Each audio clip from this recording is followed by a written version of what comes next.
Last week in Las Vegas, boxing's pound-for-pound king faced 2006's Cinderella story. Baldomir just can't find it. However, Floyd Mayweather ensured there would be no fairy tale ending. This round has been a showcase for Floyd Mayweather's right hand. After another dominant performance, Mayweather saved the drama for after the fight. One more fight. See for me.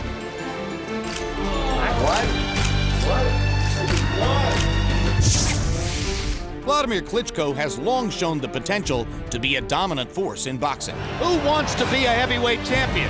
Who has the guts? Who has the courage? Last April, Klitschko looked the part, blasting out title holder Chris Bird in 7 punishing rounds. Bird is getting hit over and over. Klitschko is completely dominating him. But if Klitschko is to continue his own title reign, he must get past undefeated American Calvin Brock. Oh, there is the knockout shot by Calvin Brock. That kind of dramatic power gets people to say, I want to see that again. Can Wladimir Klitschko become the man in the turbulent heavyweight division? Or can Brock break Klitschko's grasp on the spotlight? It's Wladimir Klitschko versus Calvin Brock. Plus the replay of Baldomir against Mayweather next.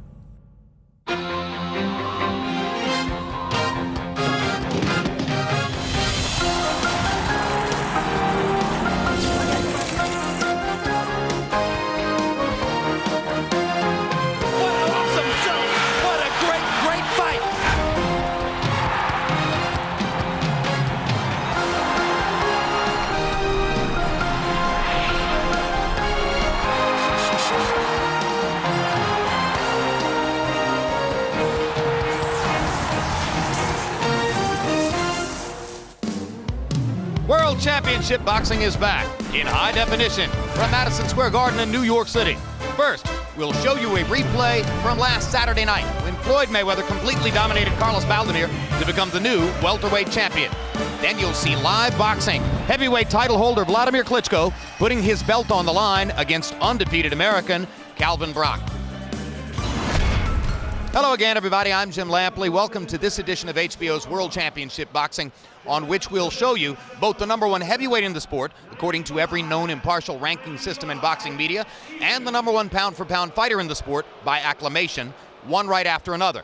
In our live main event from here in Madison Square Garden, Ukraine's Wladimir Klitschko continues trying to legitimize his claim to the top spot among the heavyweights as he takes on the most eye-catching rising American in the division, Calvin Brock. But before we see Klitschko and Brock, we're going to go back to last Saturday night in Las Vegas, where still unbeaten pound-for-pound king Floyd Mayweather was facing what many experts deemed a potentially troublesome challenge from 2006's most surprising fighter, welterweight champion Carlos Baldomir of Argentina. Some pre-fight suspense centered around the question of whether Baldomir could again successfully come down from his walking around weight of about 185 to the welterweight limit 38 pounds south of there. He did, and entered the ring weighing 11 pounds more than Mayweather at an unofficial scale reading of 160. For Baldomir, at age 35, an unlikely chance to earn a ticket to the Boxing Hall of Fame. For the 29-year-old Mayweather, another night of work in anticipation of a possible fight of the early millennium with dollar-for-dollar pay-per-view king Oscar De La Hoya. Oscar made a bargaining statement by refusing to come to the fight, but a lot of big names did show up at ringside. Among them, Tiger Woods, Denzel Washington, Charles Barkley, seated with Woods, Magic Johnson, James Toney of the heavyweight division, Tommy Lasorda, Pete Rose, and many others. Now let's go back to last Saturday night, Las Vegas, Nevada, to see how I called the fight with Emmanuel Stewart and Larry Merchant.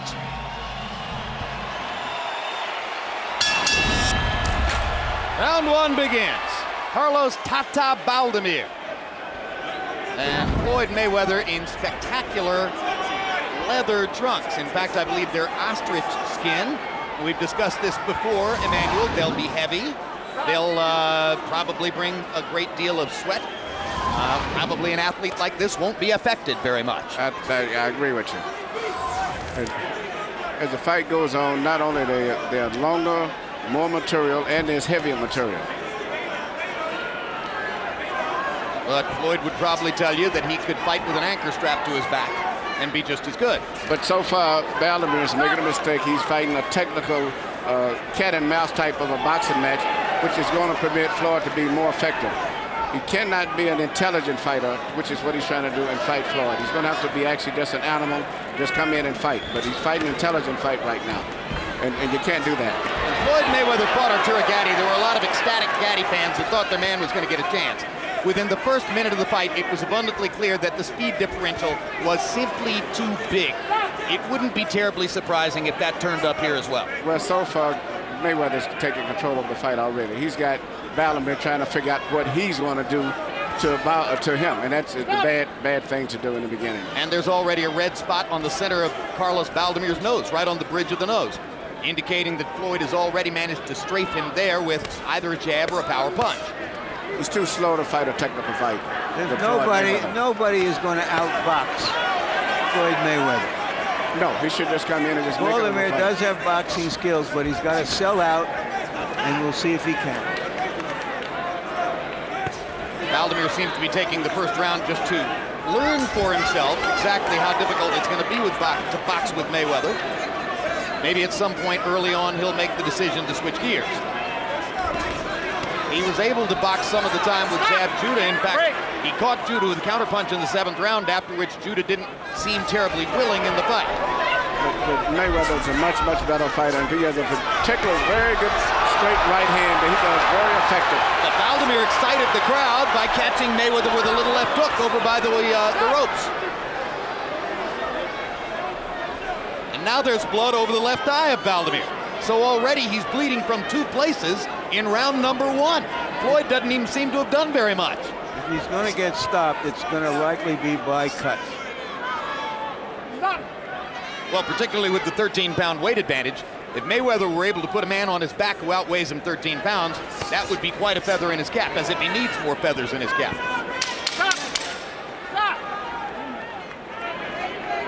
Floyd is taking his time. He's going to be shooting a lot of straight right hand leads off the bat. He's going to be pushing those off all night. Mayweather's in the red corner, or check it, in the blue corner. Baldomir's in the red corner, and there's too much red in Baldomir's red corner. He's bleeding from above the left eye and the bridge of the nose. This is at the end of the very first round. And as we go there where they speak Spanish, our interpreter is Ray Torres. Don't worry about this.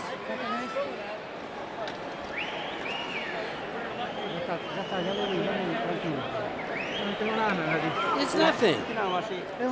It's a little scratch on the nose. Just a little scratch. It's nothing. Put some Vaseline on that cut. He lifts his elbow. You got to hit him in the body when he lifts his elbow. It's hard to, you know what I mean? Use more than that. Interesting that the man in front of Floyd Mayweather in his corner was cutman Rafael Garcia. Leonard Ellerby, who is the head trainer tonight, spoke to Floyd from the side, with Floyd looking out of the corner to talk to Leonard. Maybe Leonard's just more comfortable there, or wants Rafael Garcia, the cut man, to get a good look at Floyd's face all the time. The cut work had to be done in Baldomir's corner. In fact, it bothered me that Baldomir seemed to be overly concerned about what cuts or facial damages he had. Not the type of attitude a guy that's supposed to be a tough guy should have. But, at this stage right here, Baldomir is fighting the wrong fight. Well, I think he's starting to come forward. I think he realizes what he's up against, and I think he's starting to try to put pressure on. Neither fighter landed in double figures in the first round. It's very bad news for Baldomir that Floyd Mayweather landed only 8 punches and produced 2 cuts on Baldomir's face. Hard right hand by Baldomir lands over the top. Yeah. Sneaky right hand lead. Mayweather seemed unprepared. Good right hand. But, Baldomir's got to get close because Floyd is trying to keep him at that distance where he can time him coming in and particularly hit him with a left hook as he pulls back. And Baldomir's coming in. He's going to pull back and throw that left hook at the same time and try to catch him. Now, Baldomir is going to point out to Jay Nady that Floyd Mayweather holds his left wrist against his neck or against his chin while he steadies himself inside. It's a habit that Floyd has had throughout his career. Not many opponents have complained all that much, but I just had a hunch that Baldomir would. Quick left hook by Mayweather. That's the left hook that he's going to try to use all night if he can. As long as Baldomir fights at that distance where he can keep a good space, he's going to hit him with a lot of those punches as he's coming in. Baldomir made partial contact with the left hook. Hasn't quite been able to catch Floyd yet. But as Larry Merchant pointed out, getting a little closer here in round 2. Mayweather there with a perfect body shot and then moved back out. Can't be reached at that distance. Baldomir got in a little left hook to the ribcage. Good left hook upstairs by Mayweather.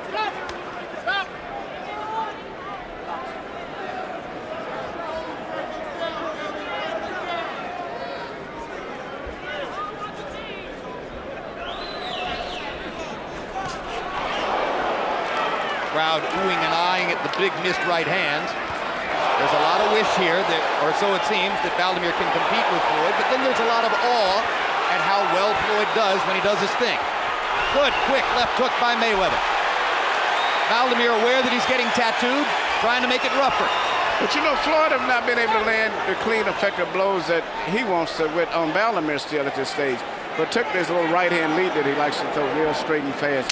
Baldomir's been a little problem for him, too. Judging from the crowd's reaction, they like the idea of the bull and the bullfighter.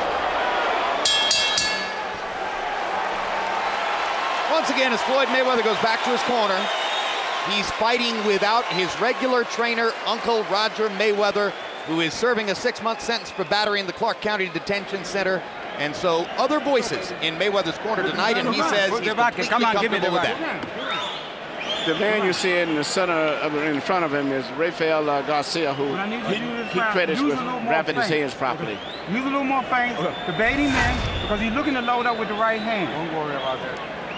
When you shoot the right hand, you can just roll and rip right back with the uppercut. Okay. He's just trying to get in a slugging match early. We're going to box circles around. Open up better, Floyd. Okay, keep touching him to the body. Okay. He can't take that shit downstairs. Completely open for me. Good round now.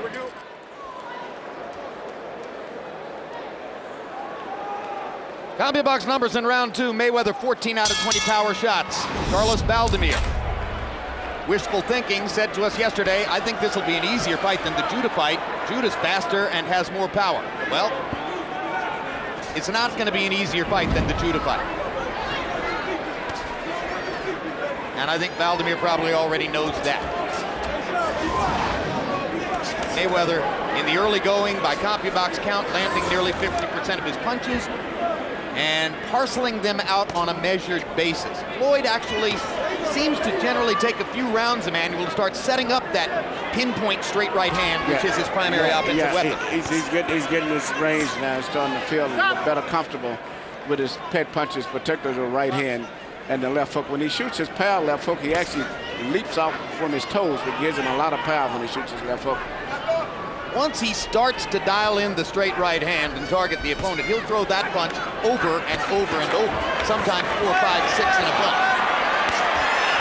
Baldomir, with a winging big shot, almost caught the back of Mayweather's head. Mayweather jumps in with a straight right hand lead. There's the straight right hand, and now he begins to unleash that weapon. So quick.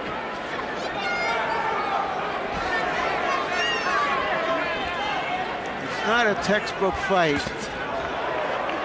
Somebody's going to land something soon that slows the pace down to a more normal fight. Good right hand by Mayweather. Baldomir walking into a right hand shot. Body shot by Baldomir.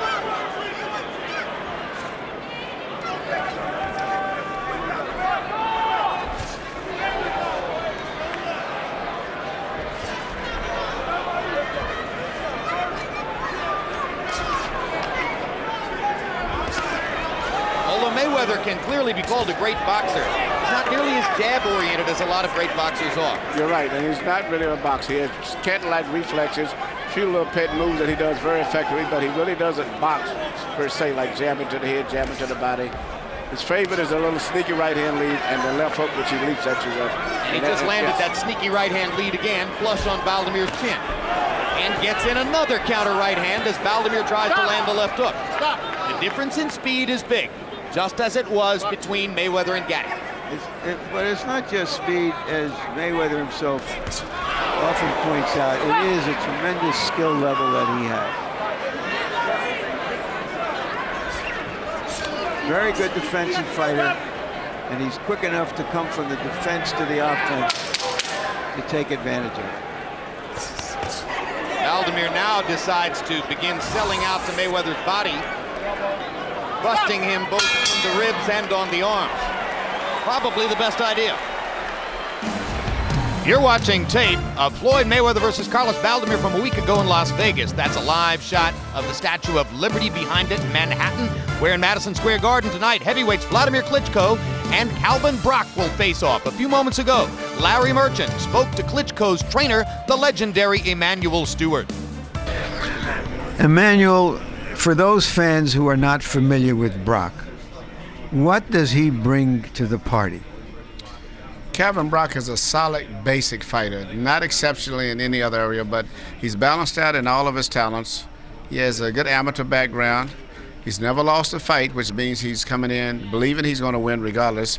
And I think the fact that he takes a good punch. I've studied films of him. He takes a good punch, and he doesn't get tired.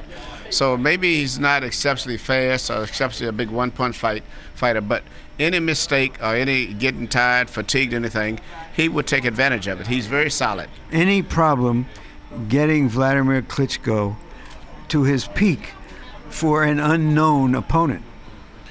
Larry, there has not been any problem with getting Wladimir to get focused and to peak for this fight. He realizes that the biggest problem that he's been having, and everyone has been having, 2 back-to-back consecutive victories impressively. You know, the Chris Beard fight was great, but he wants to have 2 of them together. And after what he experienced in the fight between Brewster and Corey Sanders, he said he will never, ever come into a fight underprepared or not respecting an opponent. Thank you very much, Emanuel. Klitschko Brock later tonight, live from New York. Now let's go back to Floyd Mayweather and Carlos Baldomir last week. I heard the bucket right there. You use your jab just a little bit more. Yeah, I know. Okay, listen. Okay. Now we're gonna start giving him some feints and just walking on him. Pop shot him and just walk on him. Because the thing is, he's slow as hell on his feet, and we want him to move his feet. But he awkward. I know. He awkward, but like I said, we want him to move. Good though. We want him to move his. We're winning, Carlos. That hand that you hit him and hurt him in the body. Yeah, hit him in the top.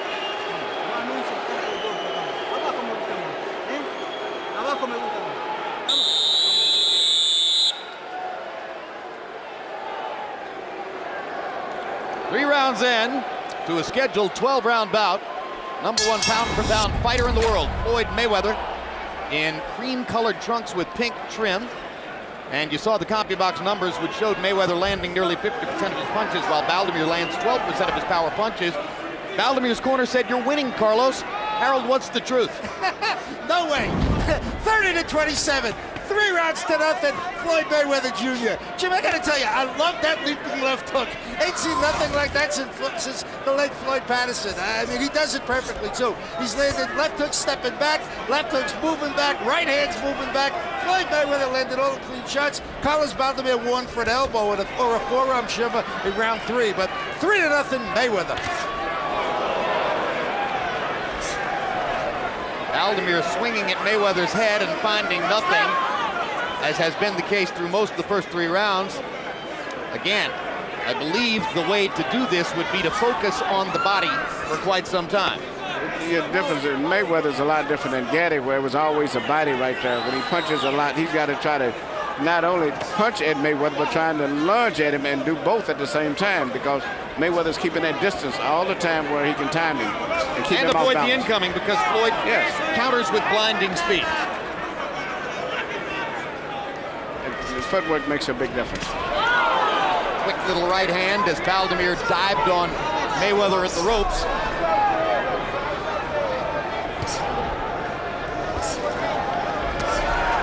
Right hand upstairs for Baldomir. Bodied Mayweather off to get room for the shot.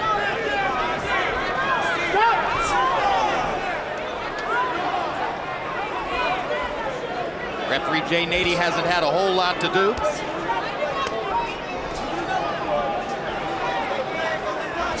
They get into closer quarters. You might think that favors the much bigger man, Baldomir, but Floyd Mayweather loves to fight inside.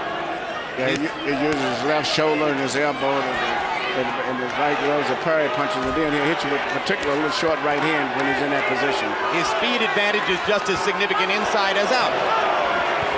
Good right hands by Mayweather. Over and under. Baldomir getting tattooed around the head. Baldomir needs to stay right where he is and make it a brawl. Get back to Mayweather right away. It takes too much time for him to get back after that exchange.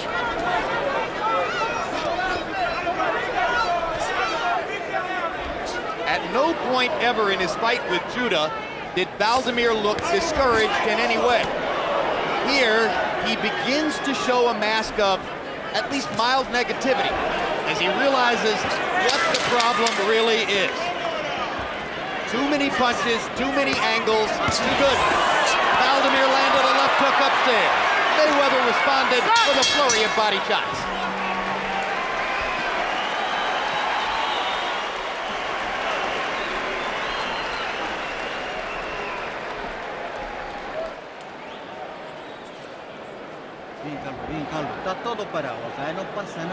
There's nothing happening. Everything's okay. I've stopped the flow. Yeah, he's weakening now.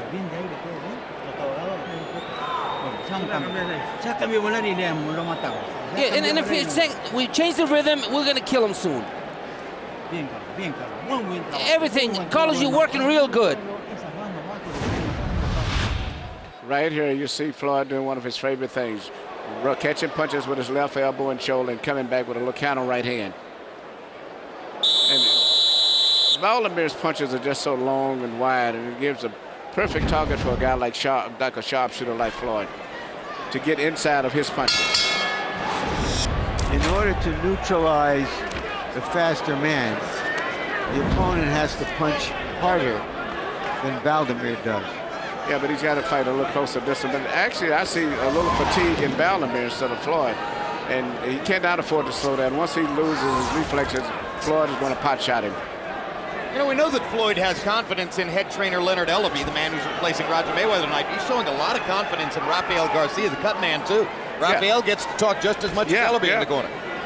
He feels that Rafael has been the big factor why he has not had hand injuries in the last few years. He says he does a great job of wrapping his hands also. And if he doesn't hurt his hands in this fight, then that takes away one possible avenue towards success for Baldomir. Baldomir is just too slow to me. Good sweeping right hand by Mayweather. He finds all the angles. He's playing a thinking man's game right now with Floyd, which is not the way to fight. Baldomir trying to feint with Mayweather, but he feints so slowly that he simply leaves himself open to the quick shot. And he seems to be getting tired, too.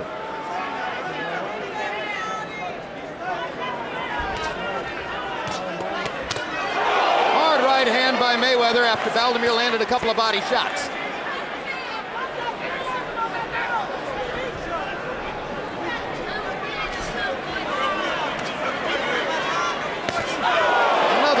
Right hand shot. If you're going to throw to Floyd's body, you've got to accept the reality that he's going to counter you upstairs. At this stage, I think Baldomir is getting tired physically and mentally because of the variety of different things that Floyd is doing, and the speed is so he's getting drained physically and mentally. He's not even to think pretty good now. Another perfect right hand lead for Floyd Mayweather. We told you, it takes a few rounds to dial it in. From that point forward, it's virtually flawless. He's already in that right hand groove now. This round has been a showcase for Floyd Mayweather's brilliant straight right hand. And now the blood is streaming down the face of Carlos Baldomir, particularly from the middle of his nose. That bump on the bridge of his nose was opened up in round number 1. Mayweather has a hit and run style here that is awfully difficult to cope with.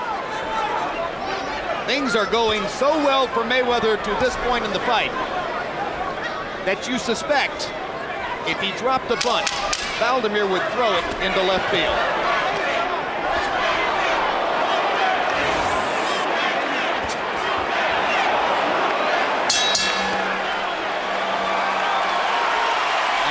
Carlos Baldomir gesturing to referee Jay Nady in frustration. He's been humiliated this far. And that's what I'm looking for. That's exactly what I'm looking for.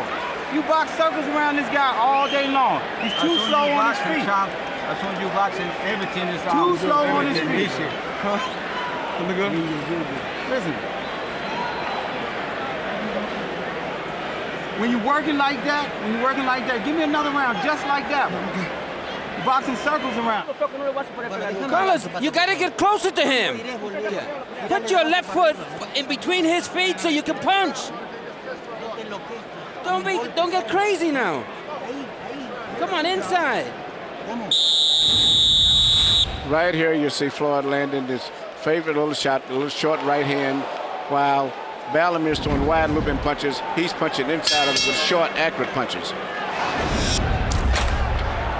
Carlos Baldomir's only been knocked out once in his entire career. That's 58 professional fights. He was stopped in his 7th pro fight many years ago. But the damage he's sustaining here, particularly the bleeding nose, cut above the eye, number of flush right hands he's taken from Floyd Mayweather, make it something that you can't rule out, the possible accumulation of punishment type TKO. Now Baldomir listening to his corner and trying to get closer to Floyd Mayweather. Mayweather landed 19 out of 46 punches by copy box count in the last round. That's his high connect total and his high attempted punch total in the fight. Baldomir landed one right hand, but you know, the thing about it, he's so slow that Floyd rolls his shoulders where it looks like he's getting hit a lot when he's not really getting hit. He's slow compared to Floyd. Slow compared to, yeah, he looks just plain slow tonight to me. I think he has a better idea now, which is to at least get in there and try to lean all over him, bring his body to bear somehow in the fight. If you're going to get hit anyway, at least try to get inside and make it a brawl.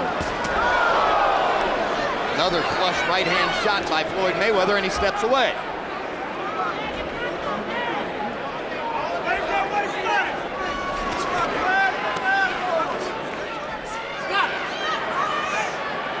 You know, Emmanuel, we were talking about how Mayweather, with all of his skills, isn't really jab dependent.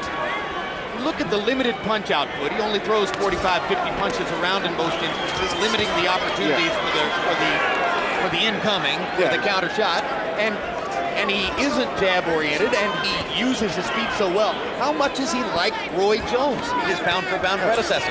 I thought Roy actually could put combinations together a lot better. Floyd lands 1 or 2 clean punches here and there, but Roy could put them together. He could put 10 punches together sometimes. I had the same sense that you did, Jim, that his style is now gone away from classic well-schooled boxing into something else. Maybe he needs to do this when he's fighting bigger fighters. More like an artistic virtuoso style, Roy Jones. Yeah, but he's pot-shotting. He's picking a shot, pot-shotting, and getting in and out. But Roy would, once he got you to going, Roy would put punches together. And does Floyd not do it because he's just more defensively oriented? I think he's very defensive oriented, and that's just part of his style at this stage. He punches and he goes back to his defense again. Part of the style that his father taught him as a child, because of course his father, Floyd Mayweather, was a very defensively oriented fighter and trainer. Baldomir catches Mayweather with a crowd-pleasing shot. Many here want to see a fight turn into a brawl, and they cheer Baldomir for his effort.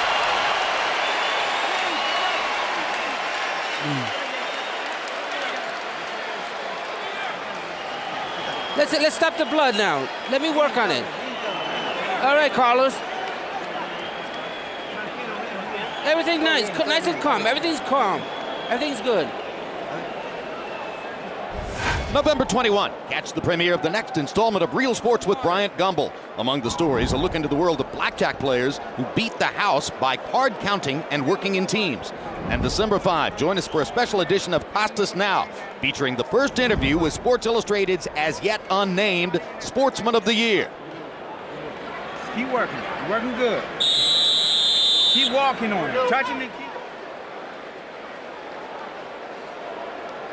Looks like a full house, or at least very close to it, here in the Mandalay Bay Event Center. That would be a positive statement on the increased drawing power, the gradually increasing drawing power of the sport's #1 pound-for-pound fighter, Floyd Mayweather. Harold Letterman, how do you have it through 6? You know, Jim, boxing fans love to see the loser win. I mean, Carlos Baldomir has been doing nothing more than landing right-hand rabbit punches for 6 rounds. Late the 6th round, he lands 1 or 2 good shots, and the place goes nuts for him. I give him credit. 6-0, 60-54, Floyd Mayweather Jr. And just like Roy Jones, he shows us stuff we never saw before. Floyd Mayweather on clean punching. Baldomir trying to come over the top all the time now. But he's so slow that I can see him coming, so he just rolls the punches out with his shoulder. So he doesn't even land them effectively when he grazes them.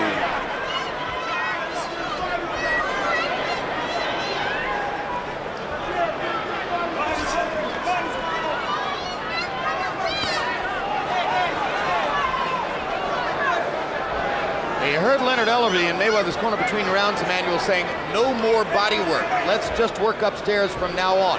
I assume that means he wants Floyd to keep his hands higher and be certain that they don't get caught with a wild power shot down the stretch. Yeah, well, I haven't saw Floyd throw that many body punches myself effectively.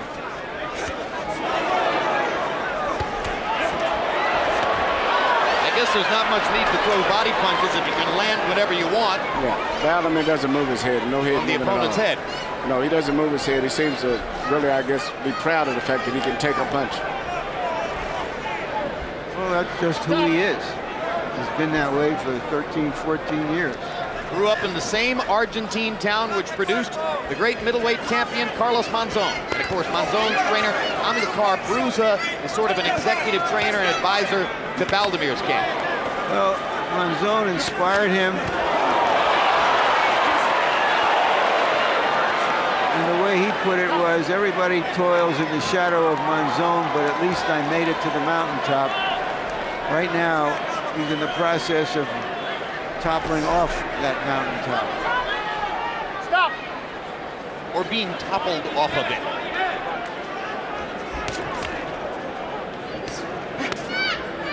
Stop!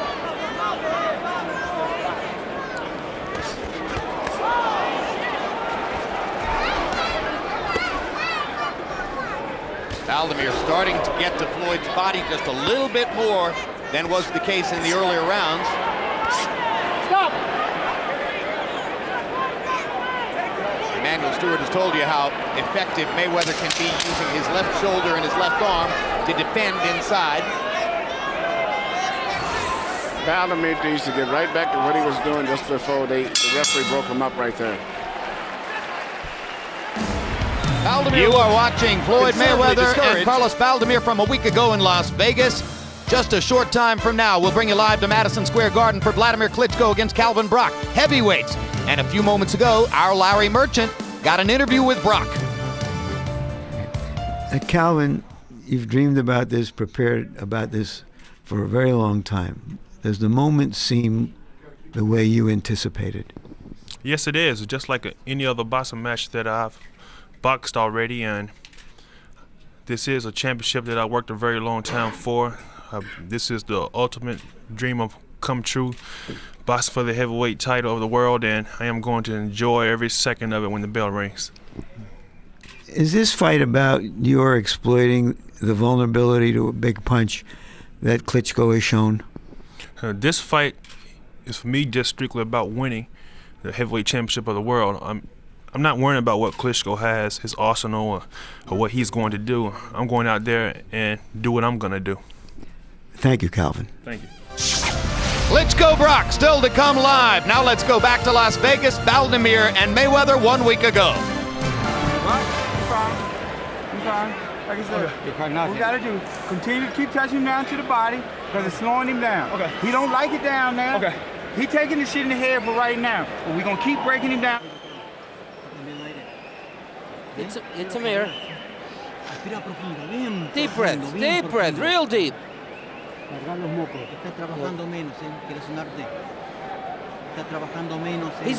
He's working less, so you got to get him now. You got to throw punch, but throw it in the body.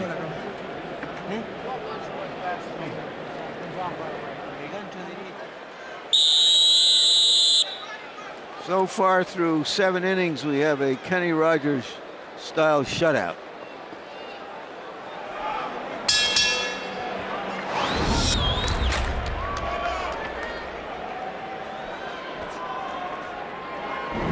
Through 7, Baldomir averaging 6 landed punches out of 50 punches per round.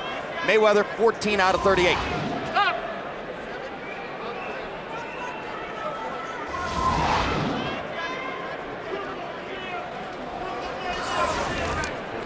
Floyd Mayweather, best fighter in the sport, only throwing 38 punches per round against a guy who's seemingly a sitting duck target.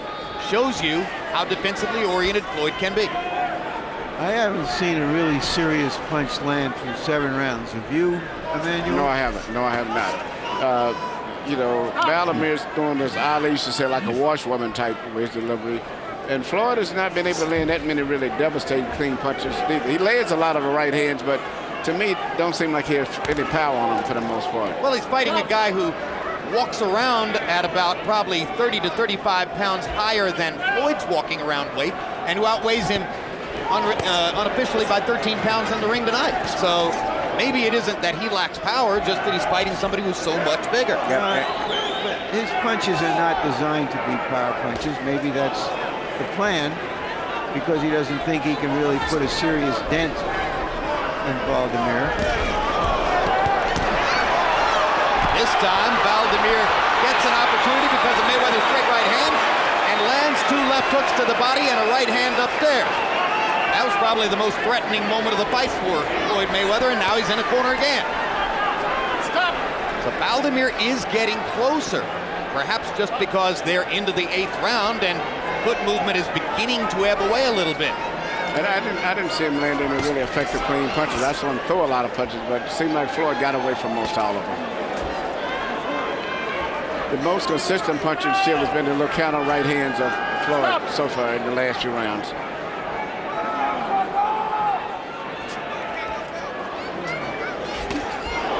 They trade right hands, and Floyd gets there first. 80 warning Baldomir not to hold Mayweather behind the head. Quick left hook from Floyd, lands the punch, moves away. Throws a couple of jabs, moves away. Is this, Emmanuel, how Floyd Mayweather would fight Oscar De La Hoya? I think so. I don't think he's going to take any unnecessary chances. He's still a cautious fighter to some degree. And one of the things that Baldomir can't handle is foot movement. Well, an interesting element of a potential Mayweather-De La Hoya equation is to what degree does the threat of De La Hoya's big left hook limit the output of Mayweather's straight right hand?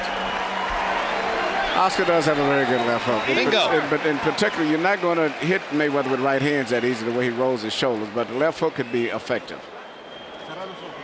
Close your eyes now. Let me work on that. Carlos, we're losing this fight. We're down by 3 points, and there's 4 rounds left. We got to get closer now. Yeah, get closer. Have just a little bit more this round. And keep walking around on him. Keep touching me and walk on him. You got to make it, keep making him move his feet. Because he's slow on his feet. Keep making him move on his feet. Working good. That's all you needed. That's all you need, champ. Let's go. Okay. Feeling good, baby. This ain't nothing but the gym. A beautiful look at the majestic Mandalay Bay Hotel, south end of the Strip in Las Vegas, on a gloriously clear night in the Nevada desert. Through 8 rounds, Floyd Mayweather has had his way, with Carlos Baldomir winning, as you can see on Harold Letterman's card, every round. It's interesting, in Baldomir's corner they said, you're down 3 points. And I'm sitting here thinking, let me see, 8 rounds. How do I do the math on that? Had to be 5, 2, and 1. Where they saw 2 rounds that Carlos won and an even round, we're not sure.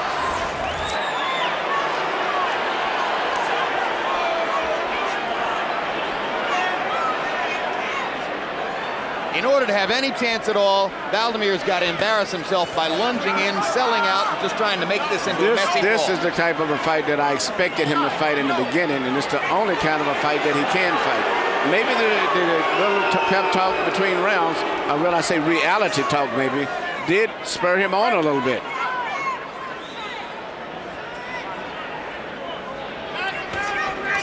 I think he probably wasted a few early rounds before he figured out that he was going to have to fight this kind of a fight. But I'm not sure it would have done any good anyway. Yeah, now we could have told him that 6 months ago. Well, everybody did, but he had to find out for himself. He's been successful with his style over the last 8 years, and you got to convince him to change it. And Mayweather has. Great right hand lead for Floyd Mayweather. As Baldomir had a notion to throw a punch, Mayweather popped him.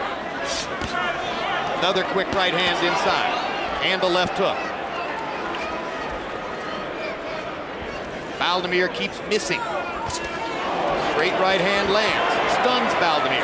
That was a good right hand, maybe the best of the fight. He's landing a lot of right hands, but I think Baldomir, the fact he can take a good punch, the weight and all that. But even Floyd, the punches, I don't think he's still tightening up on the punches, so to say, with the full effect.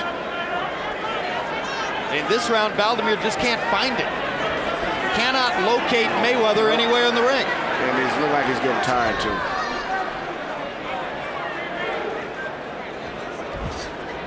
Two minutes and 12 seconds, and Carlos Baldomir has barely landed a punch in this round. Now he finally makes contact.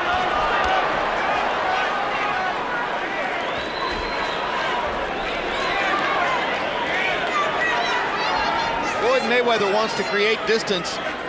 Baldomir might as well be in Idaho.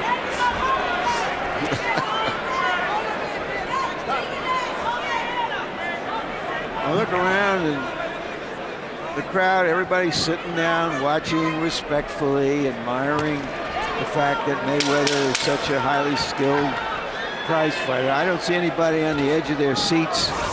I don't see anybody roaring. It's just a wonderful exhibition. But where's the drama? You're looking at tape coverage of Floyd Mayweather against Carlos Baldomir in Las Vegas. It took place a week ago. There's a look at the Manhattan skyline as we get ready in Madison Square Garden for tonight's live heavyweight showdown between the man regarded by many as the top American heavyweight, unbeaten Calvin Brock of Charlotte, North Carolina. He was a member of the 2000 Olympic team in Sydney, wasn't enormously highly regarded as a prospect coming into his professional career, but now has 29 consecutive professional wins with 22 knockouts.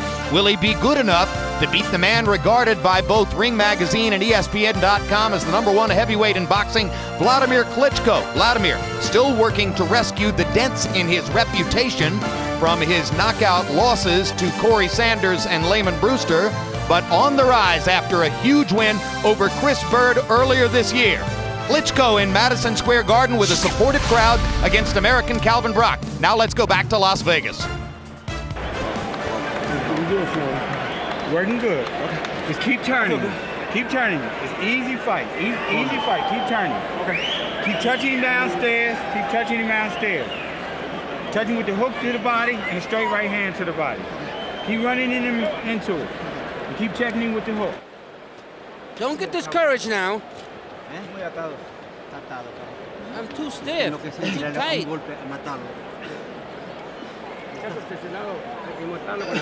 Yeah, you're trying to hit him too much with the right. Yeah, and the bottom. Well, the drama, apparently, Larry, is the continued wait to see whether Floyd Mayweather will get a chance to fight Oscar De La Hoya, or Shane Mosley, or Antonio Margarito, or whoever's next on the list after the elimination of Baldomir here. You know, I agree with you, and maybe Baldomir is showing those fighters that they have to modify their styles in order to deal with Mayweather. Carlos Baldomir has landed in single digits in all 9 rounds so far. Harold, has he won any rounds? No. You know, Jim, Larry Merchant is 100% correct. The crowd's not saying a word. I'd like to go into Floyd's corner and say, you know what, Floyd? You're 9 points ahead. Stand in the middle of the ring and bang with the guy and give the fans their money's worth, because he ain't doing it. Anyway, 9-0, 90-81. Floyd Mayweather Jr. in a very, very unpleasing performance because he's not fighting with the guy. Larry, I was going to say that before the bell ended. Even though he's winning the fight, it's not to me that overly impressive. When he's comparing himself as being greater than Sugar Ray Leonard and the Tommy Hearns, there's no way in the world those fighters would have been able to hit a man as easy as he's hitting Baldomir, and they wouldn't have sat down and tried to get him out of there with some good combinations instead of landing 1 or 2 punches and taking off, getting the computer point, so to say. Emmanuel, it's not just Leonard and Hearns. He's been quoted comparing himself favorably to Sugar Ray Robinson. Oh, my God, I know he didn't do that. He has been quoted, I repeat. No. Well, you know, Robinson, who started his career as a lightweight, was knocking out middleweights with 1 punch. Yeah, he right now, what he's showing that he's got speed over a slower opponent, and that's all it is. But there's no way in the world a great fighter like he's saying that he is would be performing this way, especially with this audience and this great situation. When you rank number 1 on the pound-for-pound list, you have a right to at least think about Robinson. The whole pound-for-pound concept was invented to try to place Robinson in the sport. Well, he's the one that created the pound-for-pound, the everything. And we're starting to hear some boos now. But the consensus of most boxing experts, frankly, is that there's still been only one Sugar Ray Robinson. There never will be anything like him, neither. Hey, you know, all that is good to talk about while we're watching or not watching much of a fight, because it's not a fair fight, put it that way. And maybe there's nobody who can be in a fair fight with Mayweather the way he's fighting now. Baldomir lands a sweeping left hook. It had no effect on Mayweather. Baldomir makes contact with little right hand. But frankly, there's no snap on Carlos's punches. He's just waving at it. Well, I would like to see Floyd myself still fighting Margarito, and not just saying it because I manage him. I would like to see him fight the IBF champion, Kermit Citron.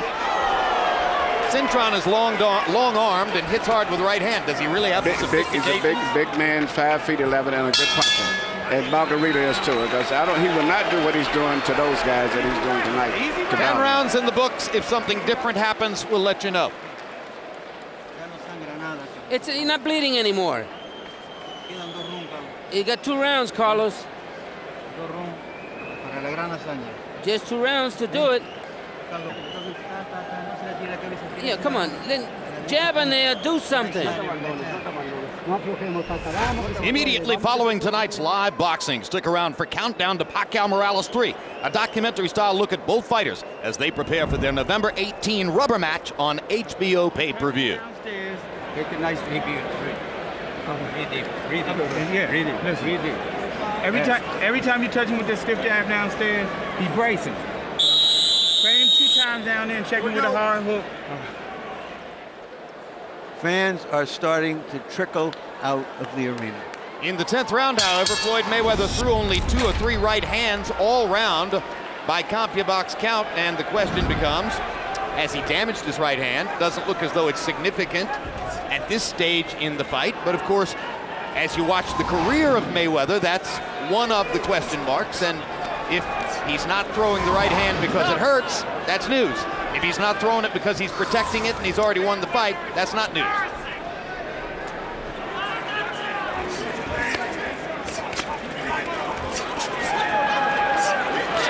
The only time Floyd Mayweather actually suffered a knockdown in his career against Carlos Hernandez in Grand Rapids, Michigan, it was because his hand hurt so badly that he reached down and touched the canvas with it.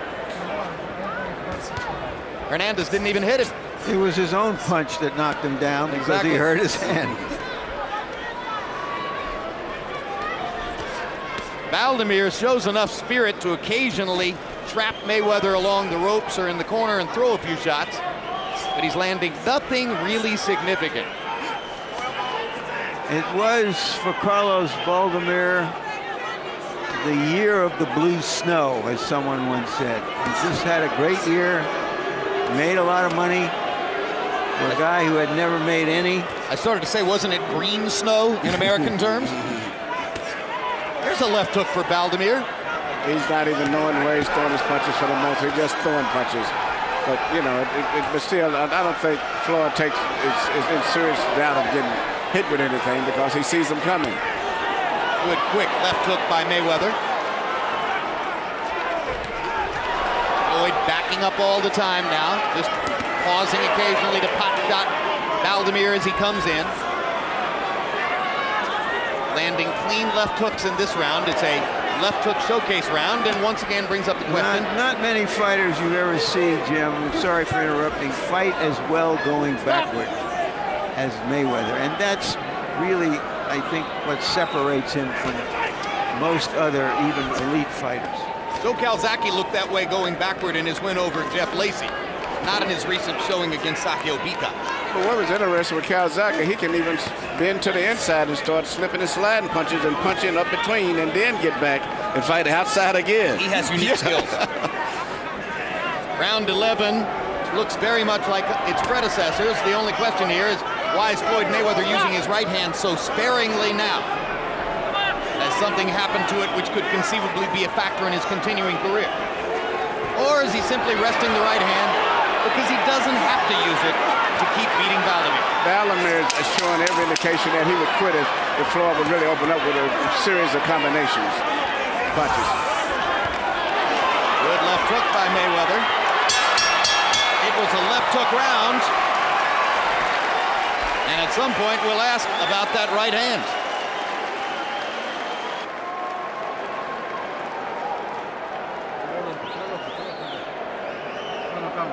Último round. Tell us the last round. You said último round?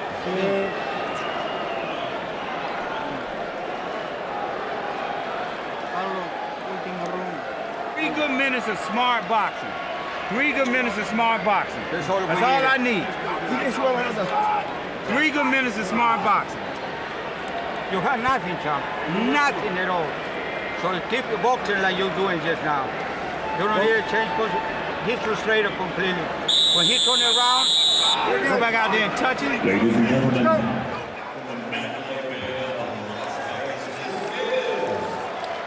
round 1, final round. CompuBox numbers through the 11th round. A battered Carlos Baldomir, averaging 6 landed punches through 54 punches thrown per round. In other words, connecting at about an 11% connect rate. And Floyd Mayweather averaging 16 out of 38. In other words, a measured tactical performance in which he has thrown just enough and landed just enough to achieve dominance over Baldomir in every round. There hasn't been a moment of real excitement since the opening bell. The only excitement, Jim, is right now, because a lot of people laid 2-to-1 odds that this fight would go the full 12 rounds. For them, this is a very exciting round.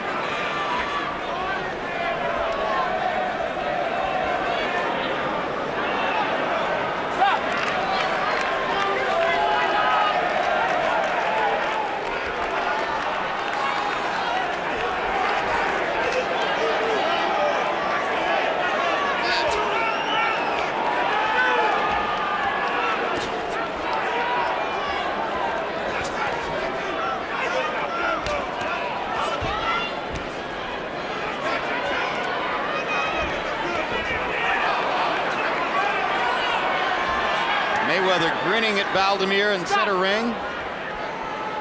Robinson Lamata, it hasn't been. Yeah, but this is not what great fighters would be doing. Especially you get a guy you can hit with a right hand anytime you want to. And you would be running from him, no way in the world. You would sit down and knock him on out. If you're great. Mayweather may be saying, hey, it's unfair of you to ask me to sit down and knock out a man who outweighs me 13 pounds tonight. You look at what happened when Robinson fought Lamata. Big weight disparity there. They just didn't have the day of the fight weigh-ins, but it was ugly they did on it.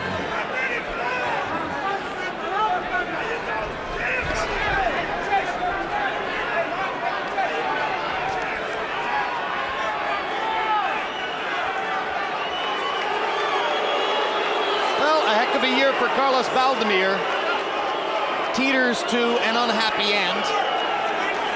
Baldomir's glorious win over Zab Judah in New York and his stirring KO of Arturo Gatti in Atlantic City gave him the chance to make a fight against Floyd Mayweather, as Mayweather is choosing opponents while biding his time, hoping that he's going to get a big fight against Oscar De La Hoya. You wonder what De La Hoya thinks of what he's seen tonight. Mayweather's application is still active. Baldomir had one of his best moments of the fight as he finally pinned Mayweather in the corner, and Mayweather grinned at it.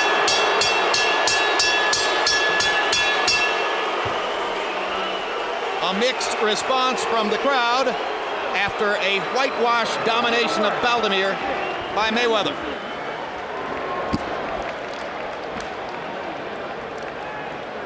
Somebody once said there is no room for perfection in boxing.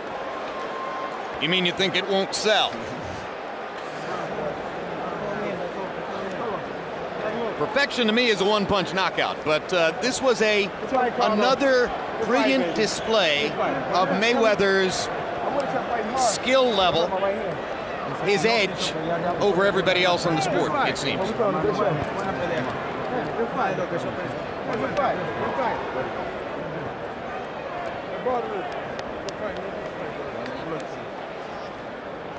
It seems possible that Floyd Mayweather damaged his right hand at some point in the fight.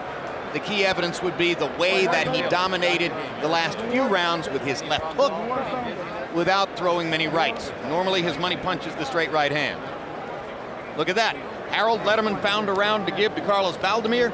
Baldomir won the 12th. The decision is, of course, a foregone conclusion. And let's hear what Michael Buffer has to say about it. Ladies and gentlemen, from the Mandalay Bay Resort Casino of Las Vegas, we go to the judges' scorecards. John Kane, 120, 108. Chuck Jampa, 120, 108. Paul Smith, 118, 110. All to the winner by unanimous decision. New welterweight champion of the world, still pound for pound the best in the world, pretty boy, Floyd Mayweather. Practically nothing which had happened in the fight was unexpected, but no one who watched Mayweather's unflappable performance in the ring could have anticipated his emotional outpouring at the post-fight news conference. Here we go again. Here we go again. They say what they say. They say it was too big. They say it was too strong. They say I couldn't do it without my Uncle Roger. One more fight. Sing for me. What? What? What? Say that. Explain that.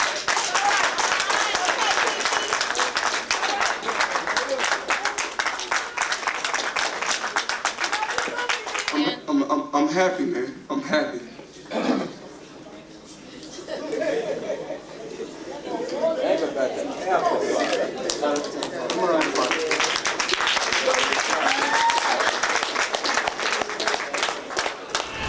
That was last Saturday night in Las Vegas. Now we bring you live to New York City, where we're going to bring you inside Madison Square Garden. And for the rest of the telecast, I'm joined now by HBO boxing analyst Larry Merchant. In just a moment, you'll hear from our expert commentator Lennox Lewis. So Larry, Floyd Mayweather wins the welterweight championship with a flawless display of self-defense, then breaks into tears at the news conference saying that he's underappreciated and vows that he's only going to fight one more time. What's going on? I think he bored himself to tears, Jim. There are people who fully appreciate the cautious brilliance of Floyd Mayweather in that fight. Not this cowboy. And I have given him the highest marks when he's combined his technical brilliance with boldness. Watching him in that kind of a fight is like reading a writer who writes beautiful sentences but can't tell a story.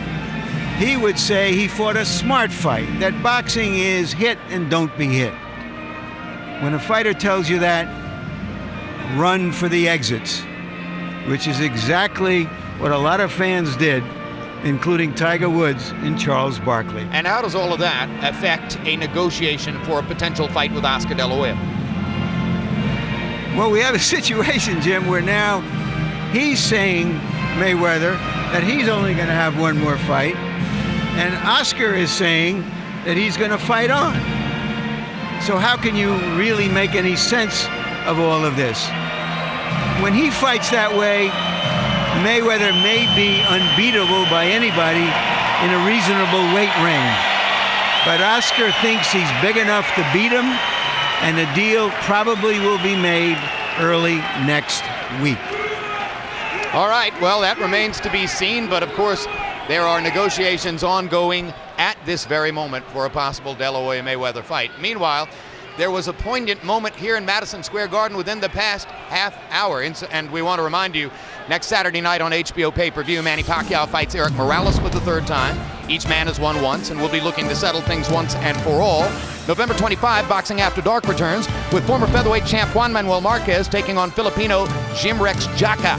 December 2, Winky Wright, coming off of his draw with Jermaine Taylor, matches up with former welterweight champion Ike Quartey. Also that night, Jeff Lacey returns, taking on Vitaly Sipko.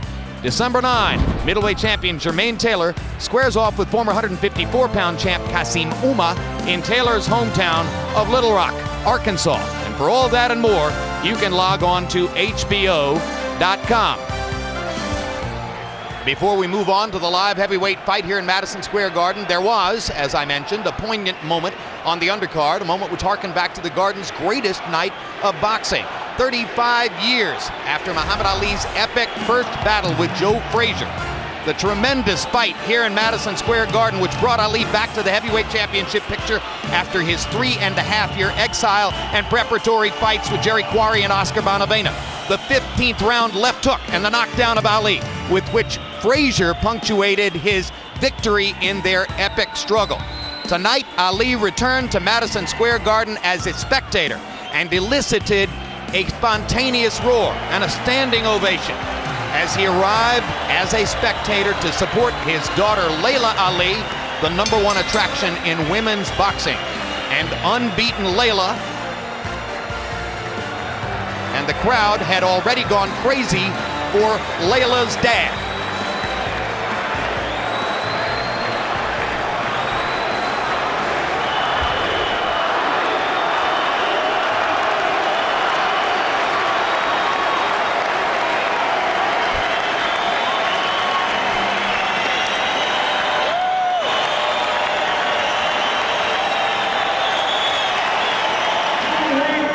In the ring, Ali's daughter, Layla, seen by some as the linchpin of her sport and a target for a woman named Ann Wolfe, who constantly calls her out looking for a matchup. Layla went to the end of the 4th round in a competitive fight with an opponent named Shannon Burton from Kalispell, Montana.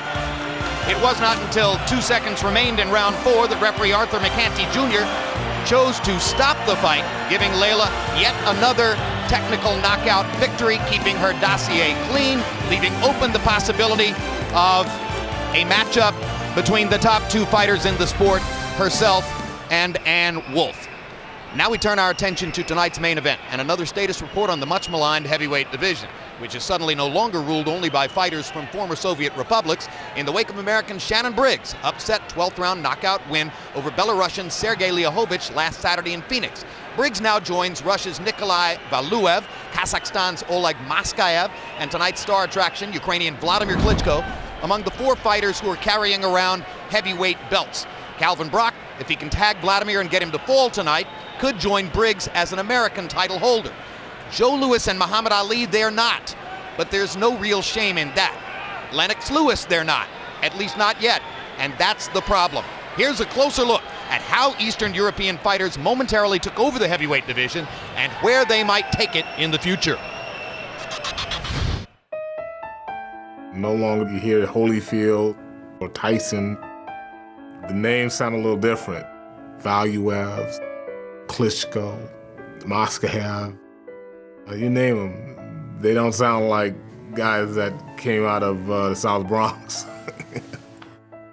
Wladimir Klitschko, Nikolai Valuev, and Oleg Maskayev, all heavyweight titleists, all from former Soviet republics, have shifted the balance of power in the heavyweight division.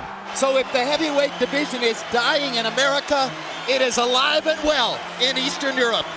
They were groomed to really come over here and make a competition of moving us out a little bit in the heavyweight division. It's a revolution sparked by the fall of the Iron Curtain a decade and a half ago. Its roots, however, trace back to a bygone era, that which saw the Soviet sports machine on the front lines of the Cold War. It was a war of influence around the world, and when you get the most medals in the Olympics, you win a crucial battle in the course of the Cold War. That's how it was viewed by the Soviet officials. Specialized sports academies groomed athletes for amateur success. I went to sports school. It was one of the best sports schools in Soviet Union. The way was actually hard because either you make it or you're done. Some of the guys, they were broken psychologically or physically at that age, but if somebody survived, so they were good enough to continue the sport and be successful. When the Soviet Union collapsed in 1991, the newly independent republics retained that emphasis on amateur development, producing top fighters who now focused on professional success. They had the benefit of having an attitude that was right for boxing. You couldn't be frivolous. You had to be disciplined. The Soviet Union fighters, once they turn professional, they are hungrier than the American fighters. If they say they're going to train at 4 o'clock, you can be sure usually 10 minutes before that they're going to be there on time. They take their boxing more serious as a business with them. Eventually, many of these fighters made their way to the United States for the kind of professional training and competition that could take them to a higher level. Bam, that's it. It's very important. America is Mecca of boxing. It was always like that. Step, step, bam! I repeat the words from Frank Sinatra. If you can make it there, you can make it anywhere. A lot of these guys had been in this country already for several years, and they had learned quite a bit. So the time was ripe because the heavyweight division all of a sudden was in a slump. It hadn't much to offer. Certainly not many American talents. And that's it! It's over! Oleg Mastaev has another knockout of Hasim Rahmat. But I'm not so sure whether all these guys would have been so great or would have been champions in greater days of heavyweight boxing. Despite Shannon Briggs' knockout of Belarus's Sergei Liahovich last weekend, overall, it has been the demise of the American heavyweight which helped usher in this new era. The reason that we don't have as many talented big men in boxing today in this country is the fact that I think many of them are going into other sports. They're looking at all these mega $1 million contracts that the basketball players and the football players are making, so therefore it's much more attractive to go into those sports. A lot of people say the next great heavyweight American is playing in the NFL, that they're going to other sports and stuff. But it's not just because the NFL is there, it's always been there. It's because there's no marketing going on. There's always a football field. How many boxing gyms are there? There's less and less. But even in other sports traditionally ruled by Americans, foreign athletes have gained a strong foothold. Heavyweight boxing is in no way immune to this global phenomenon that cuts across sports barriers. This is not about boxing, this is about sports. And boxing is falling into line with every other sport. I think it doesn't matter where the person is coming from. The matter is what he's doing in the ring. Sport is international. We have different kinds of sports and so many nationalities. The world is getting smaller. Okay, so you're an American fight fan, you want to root for an American heavyweight champion, you're wondering how much chance Calvin Brock really has against Wladimir Klitschko. Here's the most encouraging evidence we can show you. A fight a year and a half ago against Jameel McCline, who is himself 6'6" and 260 some odd pounds. When knocked down in the 7th round, the first knockdown of Brock's career, he got up off of the canvas and fought back vigorously. There, the left hook from McCline that put Brock on the canvas. He got up and dominated McCline for the rest of the round in impressive enough fashion to get 2 of the 3 judges to score the round only 10-9 for McCline instead of the usual 10-8. Then Brock energetically won the rest of the fight to cruise to a decision over Jameel McCline, and now we're privileged to be joined by the only heavyweight in the world who gets a little bit better every day. In fact, Lennox Lewis, who was once held at arm's length by crowds here in Madison Square Garden, is now warmly embraced. That must feel a little different than what came in the past.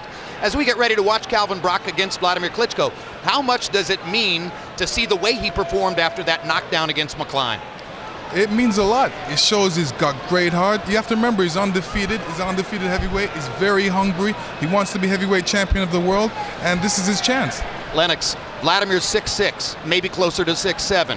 Brock is 6'2", maybe more like 6'1.5". Isn't it a big deficiency? It is a big deficiency. He's up against a great boxer with a great right hand, and he's big. He's a big heavyweight, 250. It's going to make life difficult for Calvin Brock, but you know, we're going to have to see how he copes with that. One unique element of the fight tonight, if you've been watching us for years, you know that Wladimir Klitschko has a PhD in exercise physiology from the University of Kiev. Calvin Brock has a bachelor's degree in business administration from the University of North Carolina at Charlotte. Larry, who would have thought, pick up your microphone, who would have thought that two college graduates would be fighting to try to raise the prospects of the depressed heavyweight division? At last, proof of intelligent design, Jim. You know, in the primitive mindset of boxing, a brainy guy can't be a real good fighter because when the going gets tough, he's not going to want to get his brains addled. And it makes perfect sense. Except that it seems that Klitschko and Brock haven't allowed the junk in books to turn their ambitions off. They are very ambitious. They get up when they're knocked down and they want to fight. They want to be champions. They want to be stars. Napoleon once said, men will die for ribbons, even brainy ones, Jim. Napoleon had big power, but he wouldn't have looked very good in the tail of the tape. Let's see how Wladimir Klitschko and Calvin Brock look as they prepare to match up against each other. And surprisingly, you can see that Brock, who's only been a pro for 5+ years, is 14 months older than Klitschko, whose professional career has lasted about 11 years. Wladimir listed at 6'6", maybe a shade taller. Brock, 6'1.5" by his own admission. Arm length advantage, 2.5 inches for Klitschko, measured from the armpit to the end of the fist. Wladimir Klitschko weighed 242 when he reported to training camp and enters the ring tonight at about 241. Brock, 224.5. Rules of the bout with our unofficial ringside scorer, Harold Letterman. Wladimir Klitschko, Calvin Brock fight is scheduled for 12 rounds using the Unified Rules of the Association of Boxing Commissions. There is no 3 knockdown rule. Only the referee can stop the fight. In case the cut is caused by an accidental headbutt, we go to the scorecards after 4 rounds have been completed, and you cannot be saved by the bell in any round, including the 12th and final round. Jim. Calvin Brock hails from Charlotte, North Carolina, not exactly a hotbed of boxing trainers or sparring partners. When he first started to fight as an amateur at age 12, his father had to elect to train him, even though by his own admission, he knew nothing about boxing. He's come a long way from there, Larry. Yeah, he trained him out of manuals and tapes, got him to the Olympics. After the Olympics, they got a professional trainer. He believes that he belongs here, says he is better than any fighter that Klitschko has beaten. So Brock enters the ring saying that he's ready to box 12 rounds, but you suspect in the back of your mind that, like all Wladimir Klitschko opponents, he's thinking of trying to get a power punch to the Klitschko chin. Is that the right plan for him, Lennox? Well, he's got to do something. Definitely, Klitschko is known for having a glass chin. Whether he can get in against a big man is the question, because it's difficult to really get in against Klitschko because he boxes as a tall fighter. Plus, he's got a great trainer, Emmanuel Stewart, which is the trainer of champions. That he knows how to box anybody that gets in front of him. And now Brock waits in the ring, and Klitschko prepares for the kind of entrance he would make on German television, where his career was nurtured along with that of his brother Vitaly. Remember, when they came out of Ukraine, they were at first promoted by German promoters and fought their fights in Germany, and therefore, Larry, extreme Prince Nassim Hamed style theatricality for the Klitschko entrance. They like their drama. They like to set up these big fights, almost like an opera. lights flashing, and this huge, beautiful man suddenly appearing.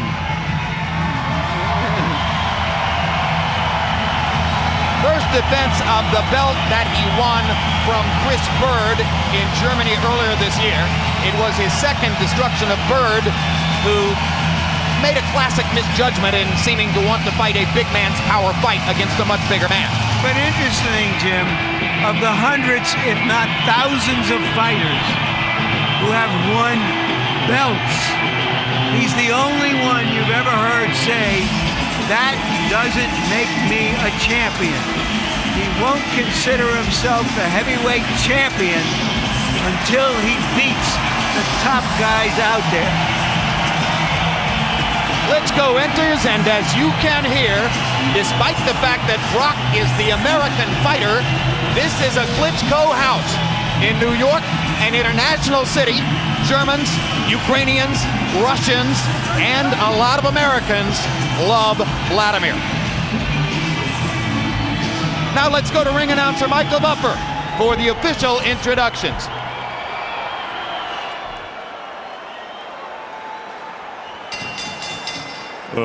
Ladies and gentlemen, from the world's capital of sports and entertainment and the Mecca of professional boxing, Madison Square Garden, New York City, USA.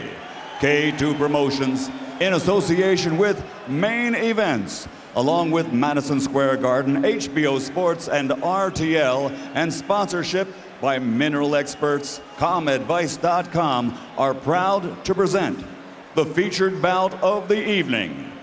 12 rounds of boxing for the heavyweight championship of the world.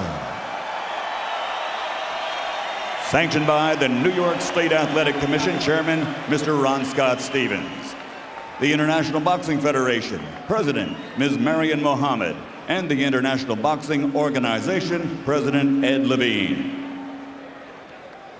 At ringside, the 3 judges scoring this bout on the 10-point system will be Don Ackerman, Luis Rivera, and Peter Trematera. And inside the ring, the man in charge of the action, referee Wayne Kelly. And now, for the thousands in attendance here at Madison Square Garden and the millions watching around the world, ladies and gentlemen, let's get ready to rumble!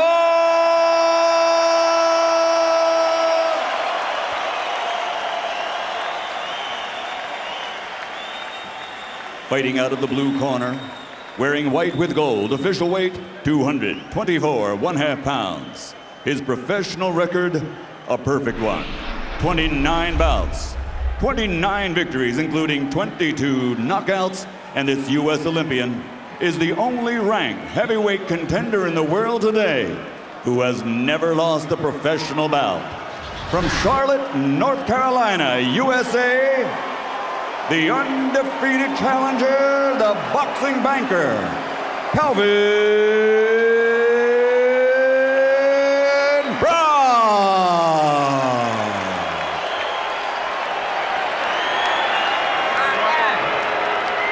Fighting out of the red corner, wearing red with gold letters, official weight 241 pounds.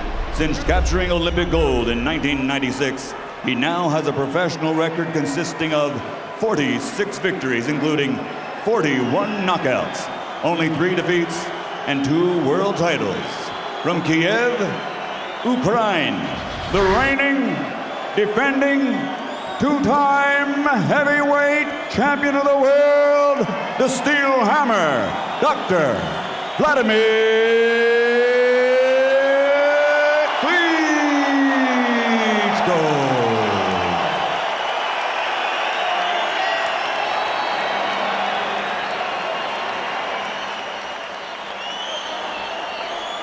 Good evening, Calvin. Good evening, Wladimir.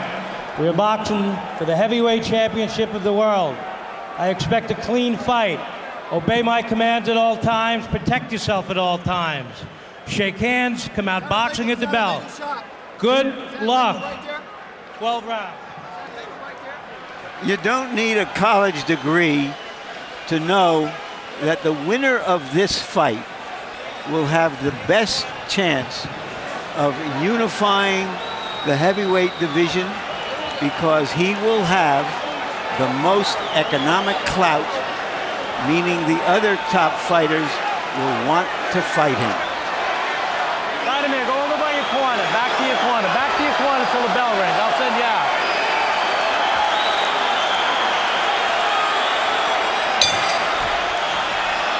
Round one begins. And Wladimir Klitschko's first landed punch against an off-balance Brock sends him skittering across the canvas. Brock seemingly doesn't have his feet under him yet. Lennox, is that nerves? He just has to get adjusted to the fight. You know, styles make fights, and this is his first round, so he definitely has to get warmed up into the first round. Now Brock begins to throw punches. I'm reminded a little bit of Michael Grant and how eager and anxious when he came into the ring against you here in Madison Square Garden, Lennox, and of course by the second round he was snuffed out. Brock seems to be getting his sea legs, but now he falls again. Vladimir Klitschko, Jim, was on the undercard of that fight. Fighting David Bastos, and he set a CompuBox record for jabs by a heavyweight. His only other appearance at the Garden. But it's probably helpful, isn't it, Lennox, that he has fought here once before and Brock has not. Wladimir has a lot of experience, and that's what he has over Calvin Brock right now, especially when it comes to big fights like this. A lot of people thought 3 years ago that Jameel McCline, or 4 years ago, that Jameel McCline might be able to compete against Wladimir Klitschko. McCline, when he looked across the ring at Klitschko and his vast amateur experience, seemed to freeze a little bit. Brock has appeared nervous in the first minute and a half of the fight. Seems to be getting his legs now, but hasn't landed anything significant. Klitschko hasn't really landed his jab yet, as he waits to see when Brock is going to settle down. Now's the jab, and that's Klitschko's best weapon, his relentless jab, Lennox, which sets up the rest of his offense. Right now, you know, he seems like he's setting up for that right hand, that big right hand that he throws. Now Calvin needs to really shuffle in. He's not really shuffling in with that jab. He's just stepping. And right now he's mixing up his feet with Klitschko's. Lennox, over the years training you, Klitschko's trainer Emmanuel Stewart developed a sort of a science for how a big man, particularly somebody 6'5", 6'6", like you, like Klitschko, should fight in the heavyweight division. What are the basic principles? The basic principles is stay tall, definitely jab a lot, and you know, work that jab until you see an opening and then throw a combination. What's the engineering of staying tall? Well, right now you can see an example of it right now with Wladimir Klitschko, and he's doing a proper job. Keeping his head up, his hands high. Brock still hasn't figured out how to get inside the reach of Klitschko. Styles always make fights, and you know, Calvin needs to really get inside of Klitschko right now. Round one seemed to be a bit of a nervous experience for Calvin Brock. And Wladimir Klitschko took his time, landed a few jabs, seemed to have controlled the round. You're going to hit him with the start, hit him with the hook. You tried it one time, just missed him. Then he's going to get confused, and then the right hand will come through. But the jab is, and you're controlling him good with this arm here. And eventually he's starting to fall apart, keeping the pressure on him.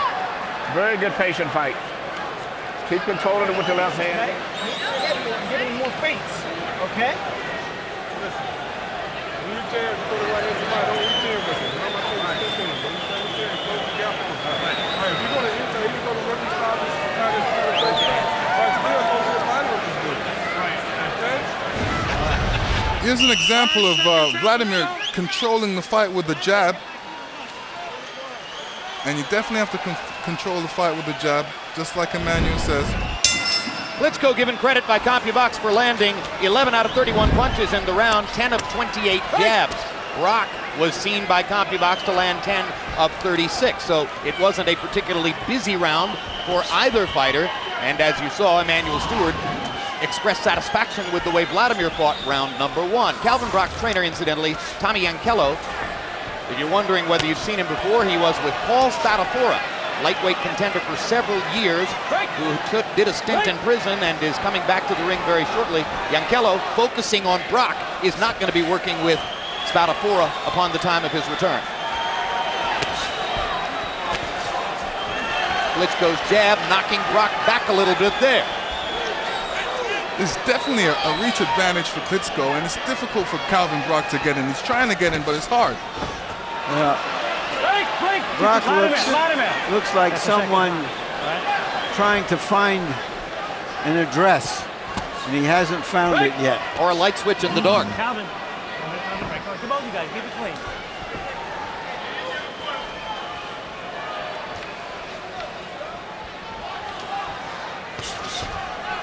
When people talk about Calvin Brock, the compliments fly, but there's nothing that suggests that anyone sees him as having something really special, a threatening weapon. He's seen to be a good fighter with both hands, well-balanced, well-rounded, defends well, fights well offensively. There just doesn't seem to be anything truly distinctive, Lennox, and in the heavyweight division, you need a weapon. You need a weapon, definitely need a weapon. Right now, Wladimir seems like he's controlling the fight with his jab. He's controlling it, keeping him out at a distance, not letting him get too close to him. Well, he should be using his feet a lot more, you know what I mean? Moving around. Brock now is looking to throw the right hand over the jab. I think he's got pretty good power in both hands, Jim. It may not be special power, one punch power, although we've seen him knock out an opponent with one punch. I think he punches pretty well, but he can't get to Klitschko with good balance so that he can throw a good punch yet. A couple of left hooks to the body in this round for Calvin Brock. That might be a solution to the how to get inside problem over time. Yeah, he seems to have found something with that, or he thinks he has. There's a left hook upstairs for Wladimir Klitschko, partially blocked by Calvin Brock. You heard Emmanuel Stewart asking Wladimir to throw the left hook. Straight right hand by Wladimir Klitschko. Doesn't often lead with the right. So that may be a new element in his game if we see it more often. Let him go and step back.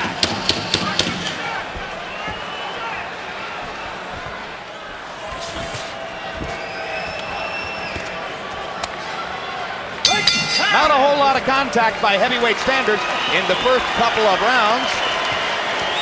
A restless crowd waits for the explosion.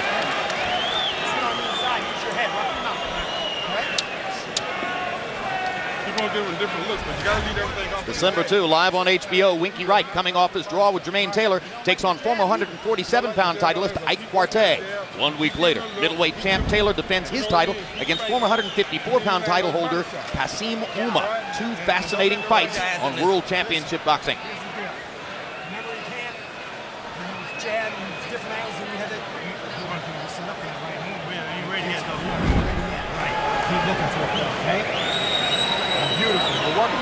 How you feel? Okay, good. Close rounds, close rounds. All right, let's go. Okay. Seconds out. Brock could have won that last round on his body punches. Klitschko didn't do much. There's a little swelling under the right eye of the left eye of Wladimir Klitschko, perhaps from a Brock right hand. CompuBox numbers slightly favoring Brock, perhaps partially because of those body punches in round number 2. Klitschko hasn't really stepped up the tempo on his jab in the past. We've seen him throw sometimes 35, 40, 40, 50 jabs per round. Nothing like that yet tonight. Both fighters looking cautious. Yeah, Vladimir's doing a lot of measuring right now. And, you know, Calvin's still trying to work and trying to get inside, giving him different angles right now, which is the right thing he's doing. Right now he can only get to the body, so he's hitting the body. Hey. Step back.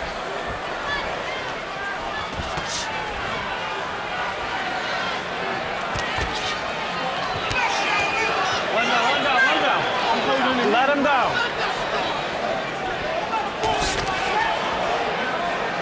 Right. There was some fear that Klitschko would completely outclass Brock. I don't think that fear has been justified to now. Certainly not. It's a give and take fight. It still seems to be a relatively cautious fight on both sides for heavyweights. And Klitschko seems far more sparing in his use of the jab than is normally the case, which indicates a fair amount of respect for Brock. Well, it's not just the respect, but Brock keeps his hands high. He's got a pretty good defense, and Klitschko is unable to penetrate with more than one punch. Now Klitschko committing to the right hand, tried it twice.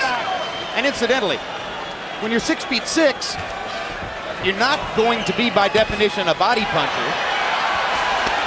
Lennox, you can talk about that point. It's harder for tall guys to throw body punches without worrying about something coming back. It's very hard. Plus, you know, he ducks under the punches. Calvin Block ducks under the punches, and it makes it very difficult for Klitschko to hit him. Plus, he's a bit faster than Klitschko's fought. He's used to big guys, and he realizes that he's faster than bigger guys. So Brock's speed superior to that of some Klitschko opponents, and perhaps the Klitschko fight plan to this point, indicating a slower pace for the Ukrainian fighter than has sometimes been evident. Now, some of that, of course, may have to do with the way he ran out of gas against Lehman Brewster. A fight in which he was able to land at will and ultimately perhaps landed too much. Wladimir is finding it difficult to hit Calvin Brock with that jab. And the crowd continues to get more restless. They wanted excitement. You're doing it just like we were talking about the other, but you're not using and keeping him at distance now. You're letting him get too close.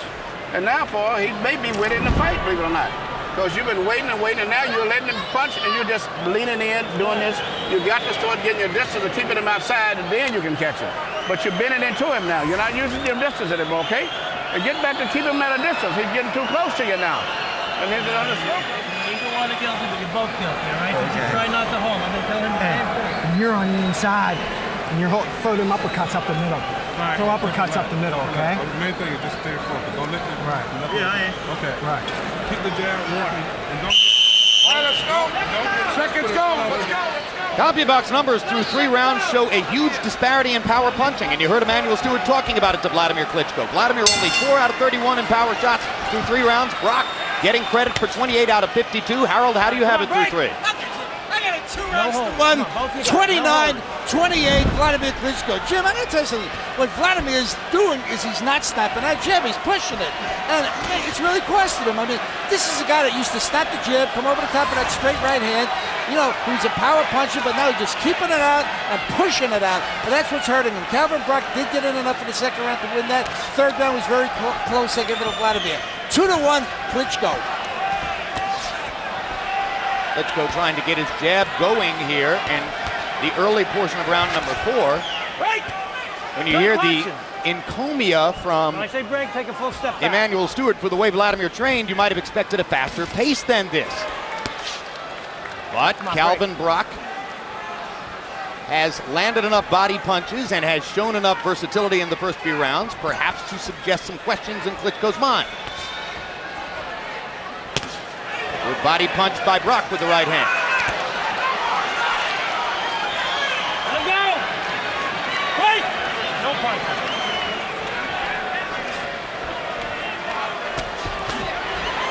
More body punching from Brock, who seems to be focused on the Klitschko torso for the moment.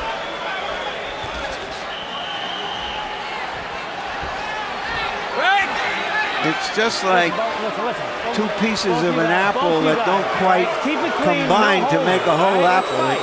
The styles are somewhere off, and the natives are getting restless. Klitschko seems particularly energized now after having attempted to show Wayne Kelly that he thought Brock was holding him. Kelly wound up warning both fighters not to hold. Step back. Round 4 for schedule 12. Wladimir Klitschko in the red trunks. Calvin Brock in the white with gold. Kiev, Ukraine against Charlotte, North Carolina, USA. Brock also spends time in Durham, where his wife Yolanda is in her final year at Duke Law School.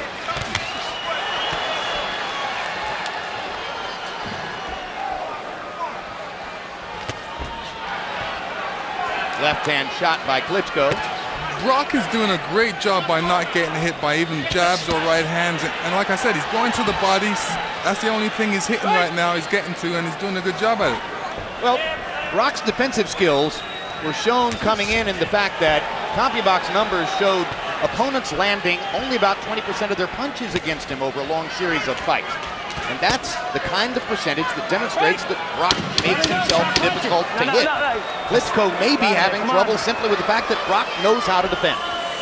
Well, Klitschko, if he wants to get to Brock, he needs to relax a bit more. He's a bit tight, very tight. He's trying to push out his punches, should be more fluent with his punches.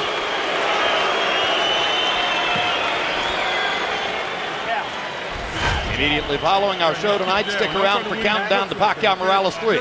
A documentary-style look at both fighters as they prepare to meet in the rubber match, the third time. You're going to get him, baby. Okay, so don't get impatient. Okay? Hey, Cal, give me this and give me jabs. And guess what? Use his hand and put it in the pocket and start catching, just like you've been doing in the gym. Point at You're holding too much. Let him go. Шаг назад, он на тебя бросается, сделай шаг назад. Ты не цепляешься сразу же, не зажимайся передней рукой. Just gotta let him go a little bit more. You're letting him get confidence up too much. Okay, I want to say no more. Let him go. Не зажимайся. CompuBox numbers through round 4. Klitschko 34 out of 159, 21%. Brock 49 out of 171, 29%. Despite the seemingly nervous start in round 1, through 4 rounds, Brock has thrown more, landed more by CompuBox count. There's a welt underneath the right eye of Brock, which indicates that some of those jabs are starting to tell. Klitschko getting his jab between Brock's guard twice in a row. These are not hard jabs. Still perhaps not snapping it in the way that he can, but now those jabs begin to show a little bit more fire. Yeah, I've counted about eight jabs that he's landed already in less than a minute of this round. 9, 10, 11, 12, 13. Let me tell you, those are not soft jabs. Vladimir's stepping into those jabs, so Calvin's definitely feeling him. He's snapping his head back. Another good left-hand punch by Klitschko, this time turning it into a little left hook. And now the jab lands again, and again, and again. And the left hook lands again. Wladimir Klitschko having a big round with the left hand in round number 5. And Brock begins to hold his hands back and not throw as Klitschko begins to dominate with the jab. This is a sudden change in the fight taking place before your eyes in round number 5. Brock's trainer told him to keep that right hand up and catch some of those jabs, but he's not doing a good job at it right now.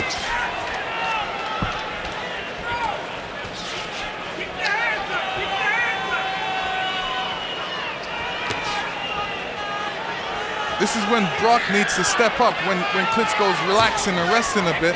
He's already thrown 10 jabs, 15 jabs, now he's resting. This is when Calvin needs to step it up. And another left hook lands for Wladimir Klitschko. He's landed the jab and the left hook fluidly, as Lennox Lewis suggested he would have to do here in round number 5.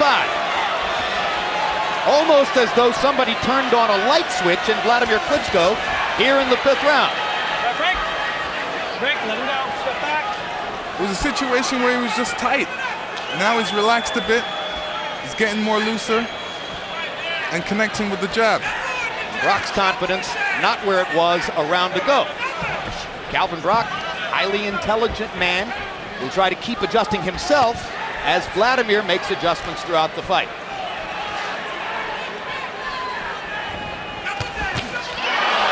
Suddenly the jabbing contest belongs to Klitschko, and he landed a little right hand inside, and there's a bigger right hand. And Calvin Brock has taken a beating in the 5th round. Big left hook to punctuate the round for Wladimir Klitschko. Time!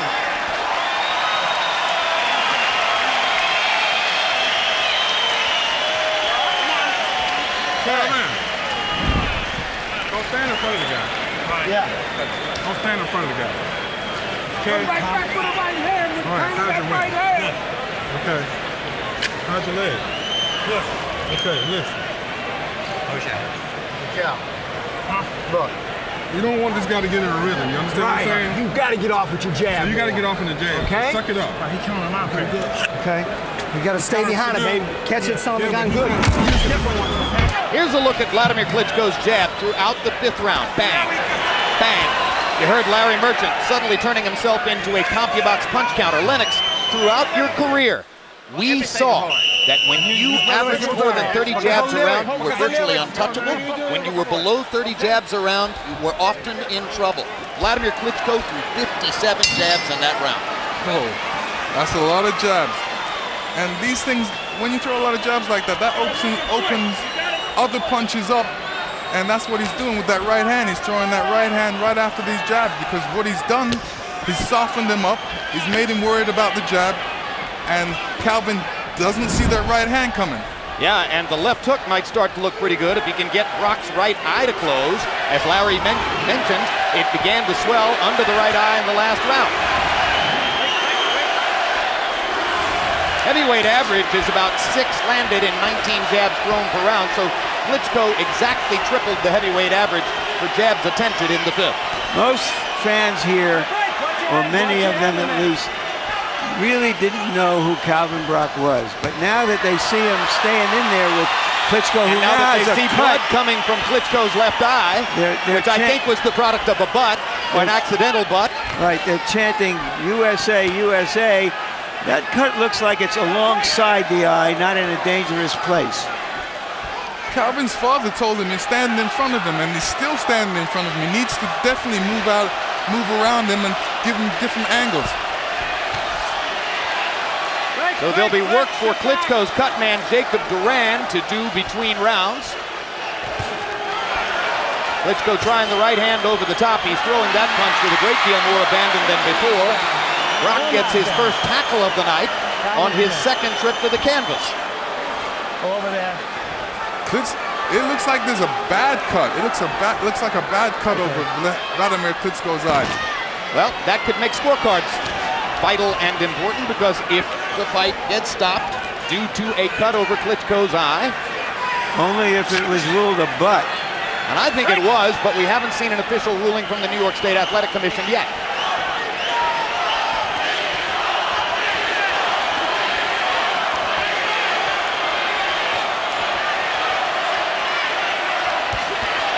Hard right hand by Klitschko. Brock took it pretty well.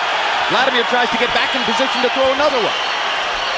Perhaps a little desperation for Klitschko as he senses the blood trickling down his face. And of course he has no idea how big the cut is, because he can't see a thing. They're both cut.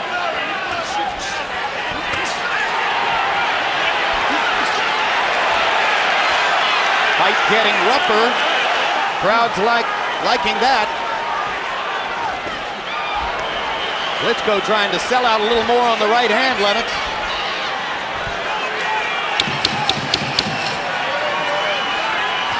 Last 10 seconds of round 6. Klitschko trying one more big right hand. Had his left hand in the air above his head.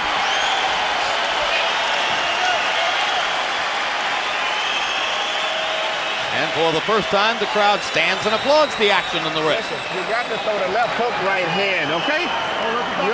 You're letting him get too much into the fight, and he's getting confidence up.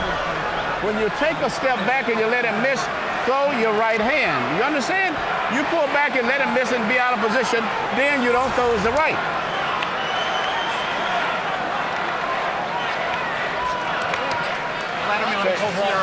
Doctor want to see it. Hold on, let's go back. Передняя рука, не вкладывайся. Он кидается на тебя, сделай шаг назад. You got to step it up to him. You understand? You're backing back too much. He's getting confidence. Но на нем. Не жди, когда он работает. Let's go. Он на нем работает. Let's go. Between rounds, referee Wayne Kelly leaned over the ropes to tell us that the cut of Wladimir Klitschko's left eye was caused by an accidental headbutt. Harold Letterman, as you give us the score, tell us also the implication for the accidental headbutt ruling. Okay, Jim, 4 rounds to 2, 58-56 Wladimir Klitschko. As far as the rule goes, since it's beyond round 4, If this fight is stopped by that cut being worsened by legal blows, we go to the scorecards because the original cut was caused by an accidental headbutt. So if the fight is stopped, we go to the scorecards. 4-2, Klitschko. Wladimir Klitschko got a technical decision win over DeBarrow Williamson. A year and a half ago, when Williamson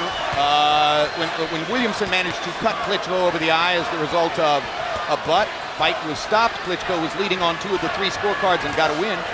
That fight raised a lot of questions about Wladimir because Williamson, relatively willowy, knocked Wladimir down with a right hand. On the other hand, DeBarrow Williamson as an amateur was known as the touch of sleep because of his big right hand punching power. Break!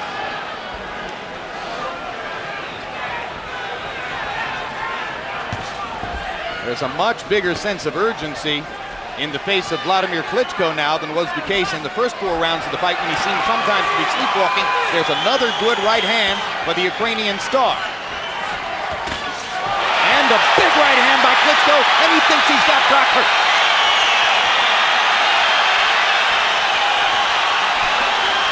Wladimir throwed a left hook right hand. A famous combination by trainer Emmanuel Stewart. And there it is again. Left hook, right hand, landed flush. Wladimir going a little bit wild here and leaving himself exposed as he knocks Brock down with a right hand. And that was a huge punch, and it's going to be tough for Brock to get up.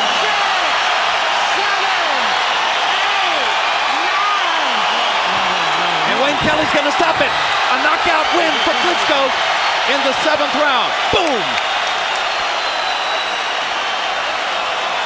That's what heavyweights are supposed to do.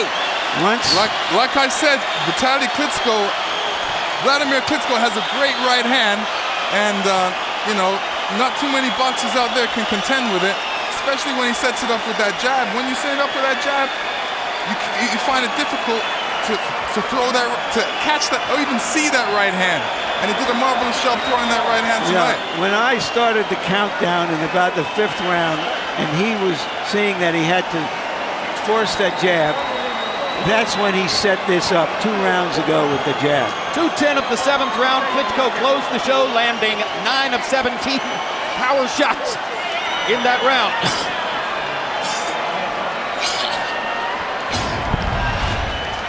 Now here's the punch that first hurt Calvin Brock. And as you said, Lennox, left hook, right cross. This is when he first jumped forward thinking that he had Brock in trouble. Now the knockout, Lennox.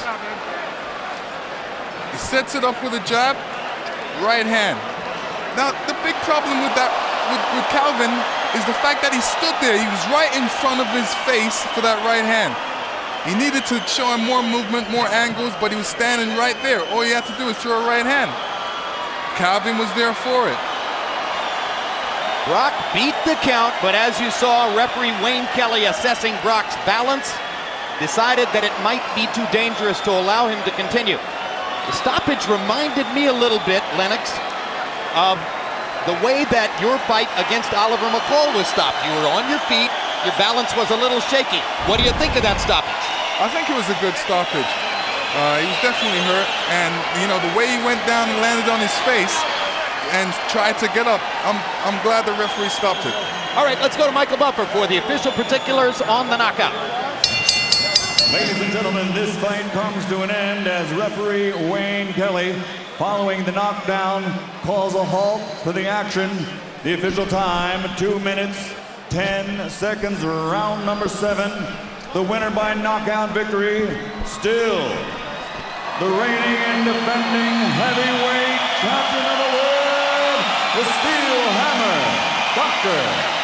Wladimir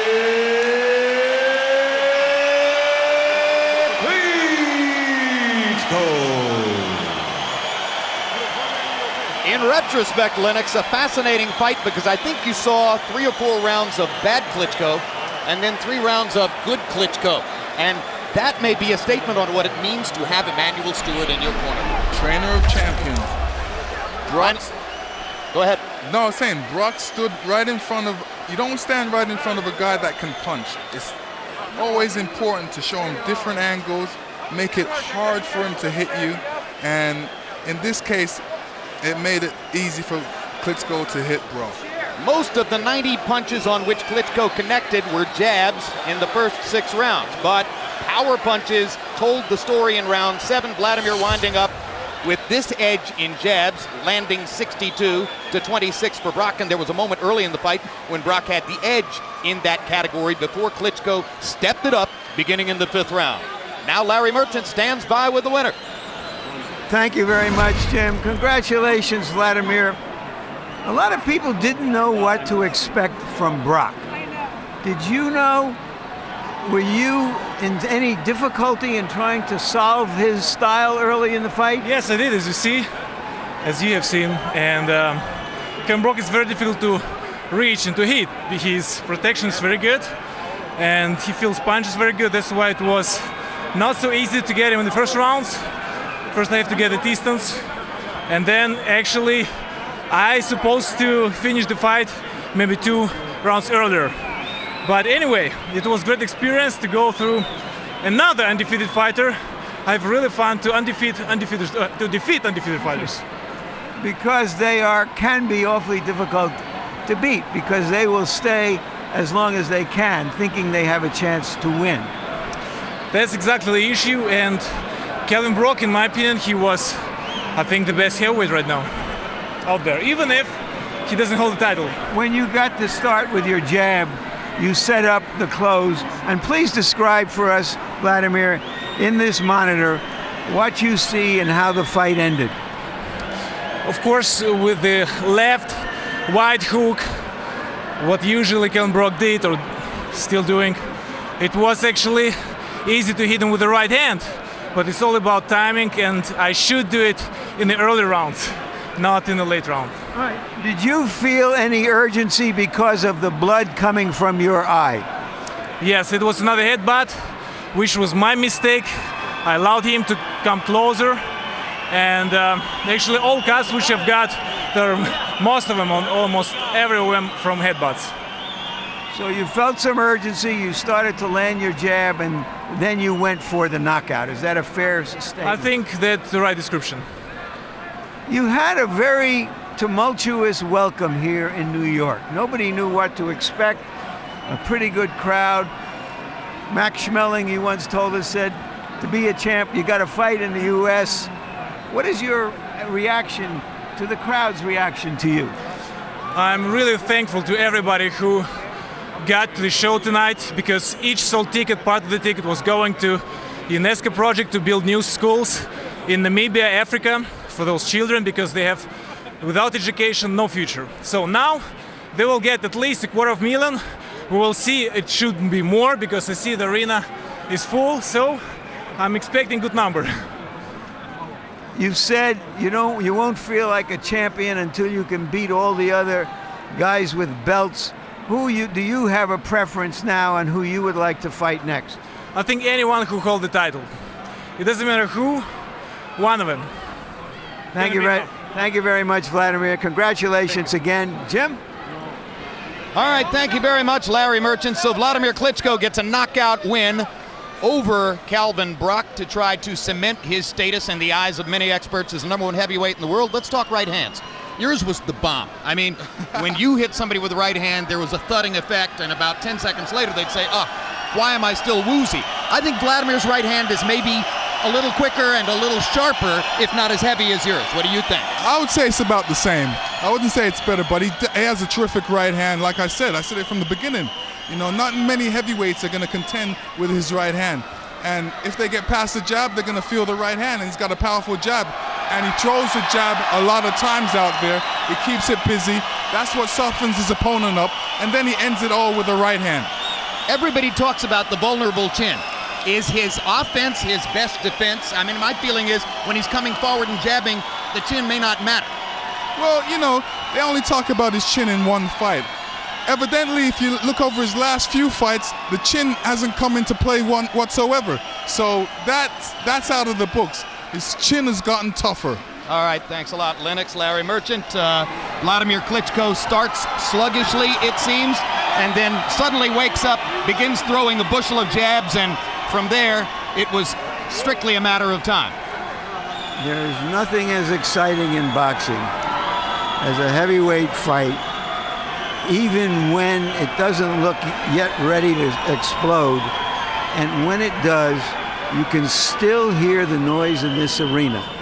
That's what the big heavyweights can do and should do. Two quick stories. When he fought in Germany earlier, a round card girl met him before the fight and told him she was in love with him. And between rounds, this first round and the second round, she would give him a key to her house. Wladimir was abashed, so he went out and he knocked the guy out in the first round. Tonight, apparently, there were no round card girls hitting on him. The other story is that he tells now is that when he was a boy, a relative came from abroad to the Soviet Union and gave him a bottle of Coca-Cola. He immediately opened it up, didn't drink it, but just sniffed it. He says, that's American air. He was on American air tonight. Yeah, indeed, and he breathes the air at the top of the heavyweight division, which may not be in the eyes of boxing writers and reporters as rarefied as has previously often been the case, but it is nevertheless Vladimir's to breathe once again after tonight. Thanks very much for being with us. As we look ahead, we want to remind you of our upcoming boxing schedule. December 2, Winky Wright, one of boxing's best, squares off with former 147-pound champion Ike Quartey in a middleweight bout. Also that night, Jeff Lacey returns to the ring, taking on Vitaly Tsipko. 1 week later, middleweight champion Jermaine Taylor defends his title in his hometown of Little Rock, Arkansas. Taylor will face former 154-pound title holder Kasim Uma. As we've been telling you, next on HBO, stay tuned for Countdown to Pacquiao Morales 3, an in-depth look at both fighters as they prepare for next week's big matchup. After that, it's Borat's predecessor, the Ali G Show, followed by The Wire on the East Coast and the Dukes of Hazzard on the West Coast. For our entire HBO crew, I'm Jim Lampley, saying so long from New York City.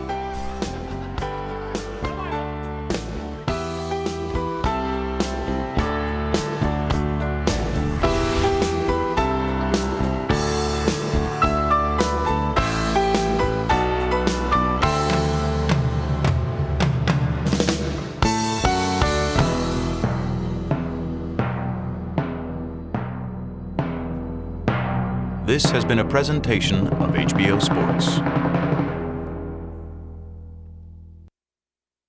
Two ferocious fighters are looking to gain control of the featherweight division on Boxing After Dark. The former featherweight champion Juan Manuel Marquez, known for his epic and controversial draw with super featherweight king Manny Pacquiao, prepares to unleash his arsenal against Filipino southpaw Jim Rex Jaca, a fierce young talent looking to explode upon the scene. Oh my God, look at this! Boxing After Dark. Right hand by Marquez. Follows up with another. Marquez versus Jaca. Live Saturday, November 25th.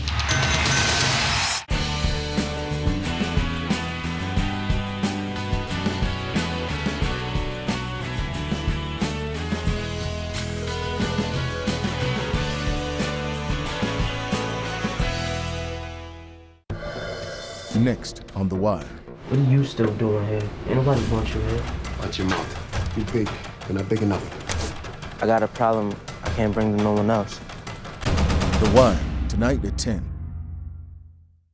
Critically acclaimed and winner of 17 Emmys and the DuPont Award. Real Sports with Bryant Gumbel sets the benchmark for TV sports journalism. Inspiring as Mallory. The 16-year-old rookie pro became... This is a story about imposters. Covering the playing field with the best reporters in the business. Every month, Real Sports delivers the human stories behind the headlines. We had children coming in who were just sitting on the sideline. See why it's the best news program on television. I was married to those pills. Don't miss the next Real Sports with Bryant Gumbel. Premieres Tuesday, November 21st.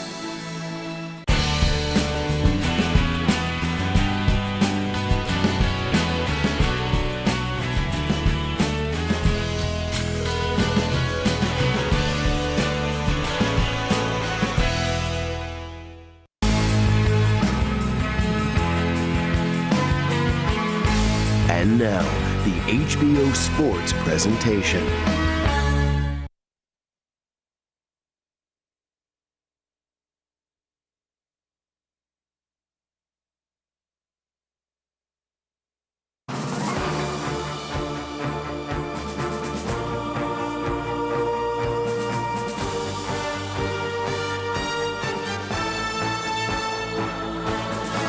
The following is a presentation of HBO Sports. Sometimes a small body belies a toughness of spirit. The man they call El Terrible harbors an unshakable pride that has willed him to victory for a generation. Every moment of Erik Morales' life has been predicated on his refusal to back up. This is a go-forward fighter. He is there to take your heart. Manny Pacquiao is a hungry young brawler with a powerful left and an eager heart. This is why we use the word sensation. Manny Pacquiao is a storm.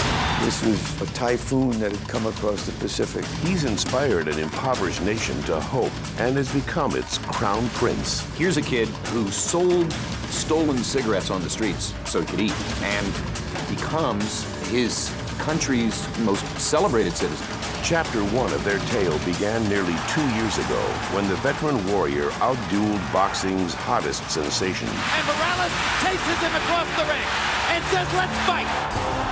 And I told him that, Eric, we took you lightly, and he told me to shut the F up and sit down and stop crying. There's kind of an ugly side to Erik Morales. He's real morose at times and angry. But Pacquiao fought fire with firepower in their rematch. And when Pacquiao dropped him, that was symbolic, because nobody knocks down Morales. In the grand finale on November 18th, a battle-torn legend will try to turn back time, and a people's champion will stake his claim as one of boxing's pound-for-pound best. Pacquiao is a dangerous, dangerous fight.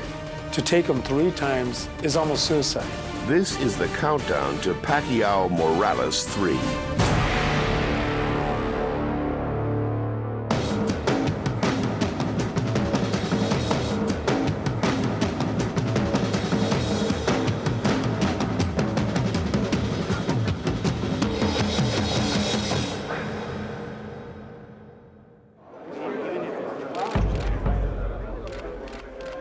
In the first news conference in preparation for this fight, Erik looked worse, more out of shape, more overweight than I think I've ever seen him before. I would not have known him. I would not have recognized him. I mean, he looked like a bird that had been feeding on a carcass too long. I mean, he was puffed up. 130 pounds is just not a natural weight for him at this point in his life. And so his biggest fight before Manny Pacquiao was going to be on the scales. To help in that battle, Morales has changed his routine. He decided to work with a team of personal trainers in Los Angeles for 8 weeks before heading to camp in Mexico. I mean, if you want to be fast, you got to train fast. You are what you train. If you want to be quick, you got to train quick. That's it. Good. Now you got it. Good. Fue fundamental el peso, pero bueno, pues la edad, el tiempo, las rutinas. Tienes que cambiar, variar. It just gets harder and harder and harder every time, and particularly hard when you're a kid from El Norte who's rich, who will never have to worry about a peso again as long as you live.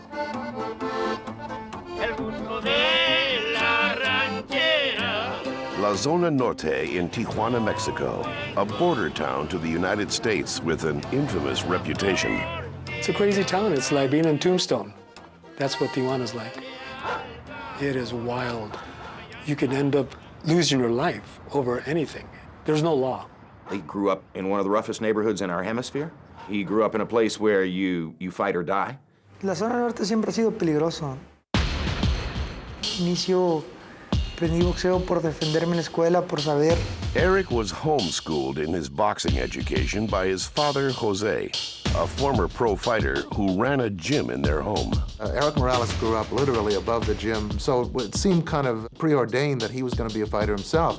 The thing was, his father didn't really want him to fight. No me fue tan bien, quizás no caí en las buenas manos, entonces yo tenía miedo de que él cayera en las mismas manos. Tenía una forma diferente de ver las cosas a lo que yo. pero realmente al final del día estamos en el mismo camino. And even when he turned pro, Mr. Morales said, well, now I got him. I'm going to really match him up against these seasoned veterans, and he would walk right through him. And pretty soon he realized that his son was not just good, but possibly great. On the other side of the world, Manny Pacquiao was surviving an early life of dire poverty. Well, the Philippines is a rather poor country. It's a third world country like Mexico. They're considered like on the lower tier. Just, very poor area. They don't have much. In General Santos City, if you go to the bathroom, you take a bucket and you pour the water down, that's how you flush the toilet. And they don't use toilet paper. They use their hands and wash their hands. We don't have money to support my study, so I have to decide to continue my boxing career. When I went to Manila, I was 14 years old. He told me about his father eating his dog and him running away from home because of that. And that's how he ended up in the boxing gym in Manila. You're poor and you don't have money to eat, you either steal or eat a dog. All of the stories, I'm not sure that I believe all of them, but they're great stories. He's been one of these aggressive kids that was going to fight and do it his own way. Whereas Eric just had to come downstairs to become a fighter. Manny Pacquiao had to leave his home and his family and go to the big city. Back in the bull rings of Tijuana, Eric Morales continued to cultivate his homegrown talent. Estaba enfrentando a buenos peleadores, muy buenos a nivel nacional y a nivel mundial. A pasadita las 20 estaba disputando el título mundial. In 1997, Morales faced his biggest challenge yet, vying for the 122-pound title against fellow Mexican Daniel Zaragoza. Zaragoza was a big obstacle for Morales. He was an iron chin gladiator from Mexico City, and he had never been stopped.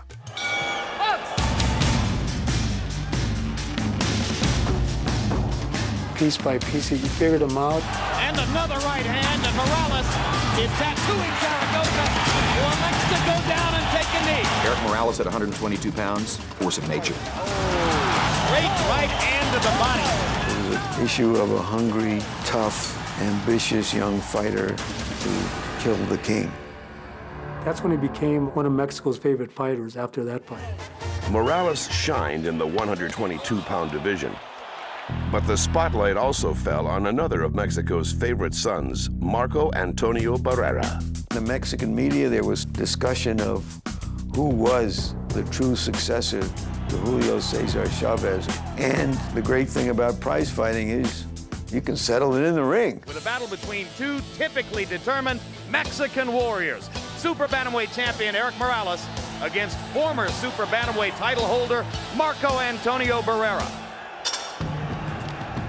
Morales trying to bust up Barrera with power. Barrera comes back, doubling up with the left hook to the body, his best punch. Here comes Barrera. Here comes Morales. What a fight. And you can see people putting their hands to their faces saying, what am I looking at?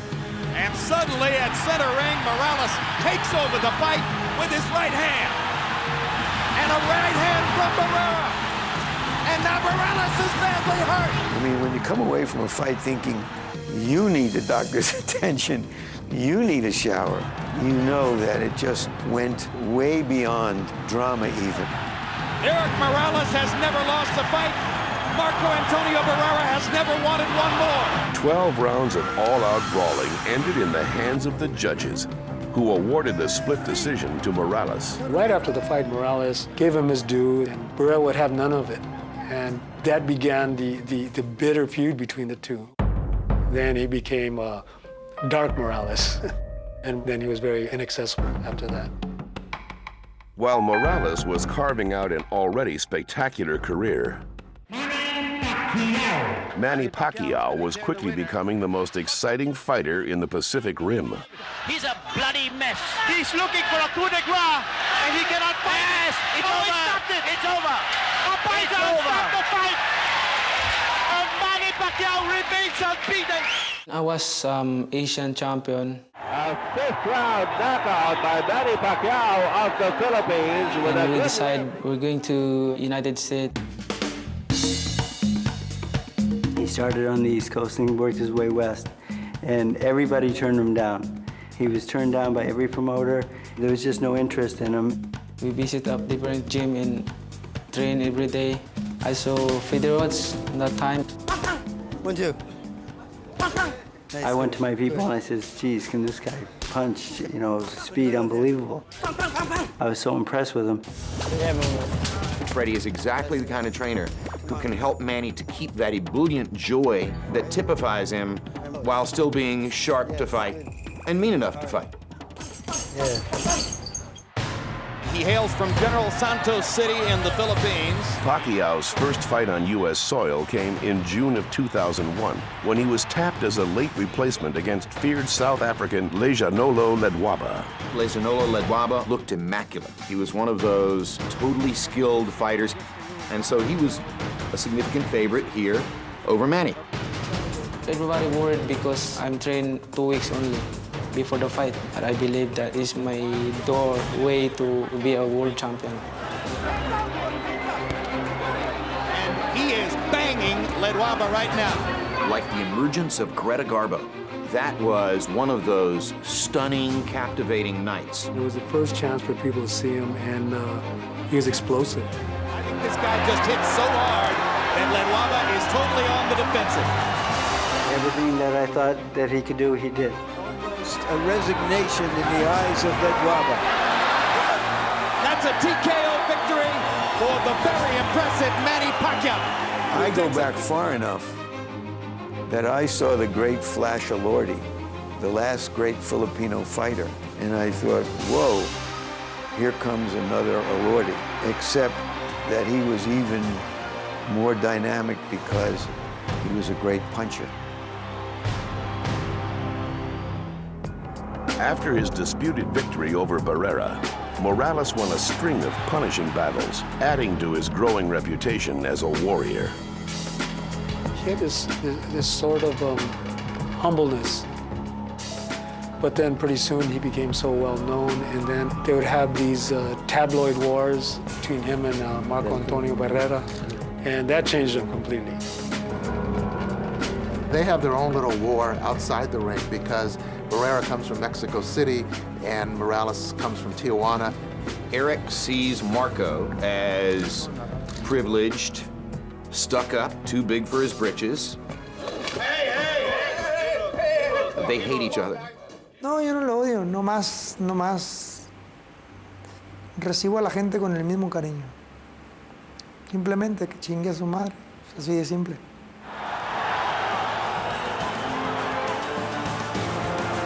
Morales is a fighter who had a very high regard for himself, justifiably. Going into the rematch, he dismissed Barrera. He didn't even understand what all the fuss was about. Big right hand by Barrera, stuns Morales. He hits him in the mouth again. Hard right hand by Morales. Barrera continues to attack. This is what it's all about. Pride, honor, revenge. Mexican boxing at its best. This time the decision went to Barrera in a fight many felt Morales had won by a slim margin.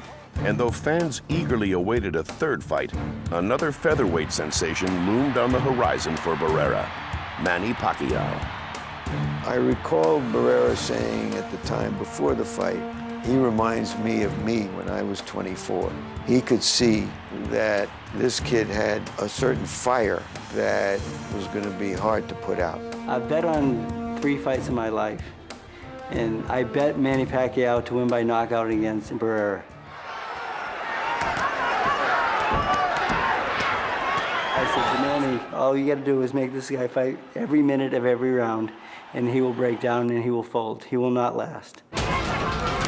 Hard left hand, straight on the button by Pacquiao. Down goes Barrera. This was, a typhoon that had come across the Pacific. This was a force of nature.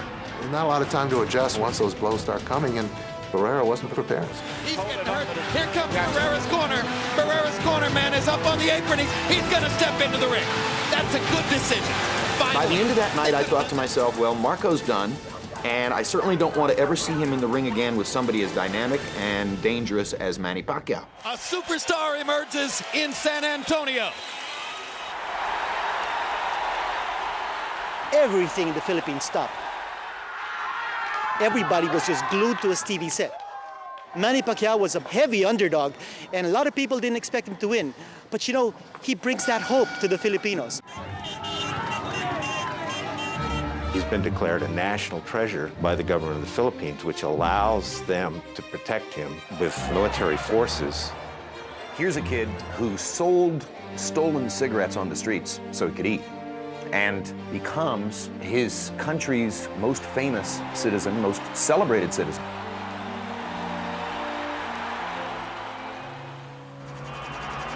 In 2004, the trilogy that became Mexico's treasure was complete. The Barrera-Morales saga ended with a second loss for the Tijuana native. The defeat was a blow to Morales' pride.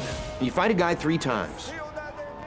You hear about him every day of your life, and you don't want to. ¿Por qué tengo que hablar de él? ¿Por qué tengo que hablar de pendejos? ¿Por qué no puedo hablar de mí mismo? There is probably a pain in his heart about those 3 Barrera fights, and that it turned out that either he misjudged Barrera or himself or both. Morales looked to erase that pain the following year, and Manny Pacquiao was just the man to provide the motivation. Huge, tremendous motivation. A big part of being ready to fight Manny was that Manny had violently whacked Barrera, and if Eric could beat him, then he could go back to Mexico and say, see, I handled the guy who blew up your boy. Morales had seen him fight. He saw him fight Barrera, and he had them all figured out. If Eric Morales was convinced of his ability to beat the Filipino, Pacquiao was equally bold. We're warming up in the dressing room, and Manny was telling jokes, and he's never like that. And I slapped Manny with the mitt and said, come on, let's go, let's get to work, stop screwing around.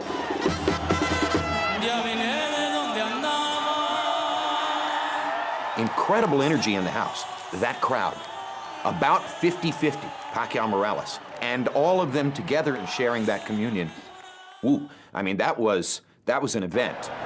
Remember, guys, I'm fair, but I'm firm. Pacquiao was on the biggest stage that he had ever been in his life. I thought he was maybe a little too aggressive, too early. Both fighters focusing on the body early, but now Pacquiao lands his left hand right. And again, and the blinding speed of Pacquiao's apparent, and Morales chases him across the ring and says, let's fight. Eric Morales was able to use his advantages as the bigger man with a longer jab to outbox Pacquiao. Somebody is bleeding. It's not Morales. It's Pacquiao who's bleeding from his right eye. All right, time. Good luck. Easy. Let him breathe. The blood comes to my eyes, and you can't concentrate to the fight. Manny, nice deep breath, son. It took us 3 or 4 rounds to get over that panic of the cut and to get back into the fight. Great left hand by Morales stops Pacquiao in his track. Right hand wobbles him again. Morales senses a jam. Pacquiao comes back. Eric Morales, he's willing to stand there toe-to-toe. I mean, he found someone, as it turned out, who would stand there toe-to-toe with him. What a right hand by Morales. Pacquiao's in trouble. Morales wobbled him with that right. You've got 2 guys who can take a lot of punishment, but Manny Pacquiao was limited by the eye, but also by the fact that he wasn't throwing enough right hands. Eric Morales is in command of a big fight. Él ya no tenía el suficiente poder para hacerme algo. Realmente nunca lo ha tenido para golpearme fuerte y sentir su poder. What a fight as Eric Morales outboxes Manny Pacquiao in a violent fight. That was brilliant, Eric Morales. He had a plan. He executed the plan. He basically stayed within the envelope 90% of the time for 12 rounds. Among the issues going into that fight was Pacquiao's growing disillusionment with his promoter, Murad Muhammad. Freddie Roach claimed Muhammad had become a major distraction to the fighter and led the charge for his dismissal. It's kind of an unwritten rule in the sport that the trainer sticks to his knitting and does not interfere in a manager's business, but Freddie felt protective of Manny, and he helped to create a confrontation between Manny and Murad Muhammad that led to the dissolution of that relationship. And I don't want to say that's why Eric won the fight. Eric won the fight. There's no doubt about that. But we did have a lot of distractions. Everybody advised me that you have to concentrate to your fight because when you lose, you're wrong, you're nothing. He's a go-along, get-along kind of guy. He was surfing the wave of his dramatic success and enormous popularity. There's always something going on in Manny Pacquiao's life. He lives in a fishbowl in the Philippines. He's a movie star, a boxing star, a rising political star. You know, he's bigger than the president. An endorsement from him can turn an election. He's the most famous person in the Philippines, and he has no competition. It's unbelievable. I mean, his album in the first week has sold 500,000 copies. I don't even know if he can sing. Laban ko, laban nyo, laban natin to. Everything he does turns to gold. He's huge over there. I don't ever see a strain on Manny's face. I don't ever see anything to indicate that he's laboring under the pressure of that kind of identity. How many fans from other cultures around the globe will attach to this guy because of his color and his excitement and the way that he fights? So one thing about Manny Pacquiao, once he comes through those doors of my gym, it's nothing but work. Before their January 2006 rematch, it was Morales who had to deal with issues outside the ring. He parted ways with his father, Jose, replacing him as trainer. And at 29 years old, with a naturally larger body, he once again did battle with the scales. If you're like Erik Morales, and you've spent so much of your career making weight, and therefore spent a lot of your career in a nasty mood, then you might arrive at this juncture of your career a little bit tired of the process. When they got to the weigh-in and I looked at Morales, he was gaunt. He looked like a raisin. He got up on the scale and he made the weight, but he turned around and I thought he was going to faint. And I thought, he's in trouble. The time has come for our main event. Erik Morales against Manny Pacquiao. The rematch picked up right where Fight 1 left off. Seesaw fight already. We're only in the third round. The war is on. Pacquiao fought a smarter fight. He showed more versatility than he had in the first fight. He used the right hand just as well as the left hand. Our game plan was to fight him at a fast pace and go to the body a lot and take his legs away from him. Pacquiao is getting more and more accurate. Morales catches him with a left hook, turns it back around for the moment. Straightening Pacquiao against the ropes with lefts and rights.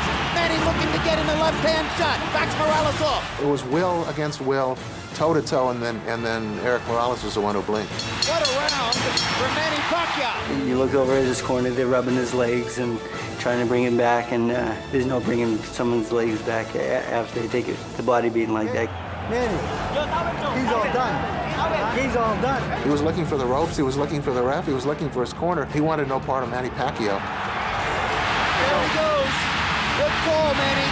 That's the first real knockdown of Erik Morales' career. And when Pacquiao dropped Morales, that was symbolic because nobody knocks down Morales. Nobody does. It's over. Here's the second knockdown and the stoppage.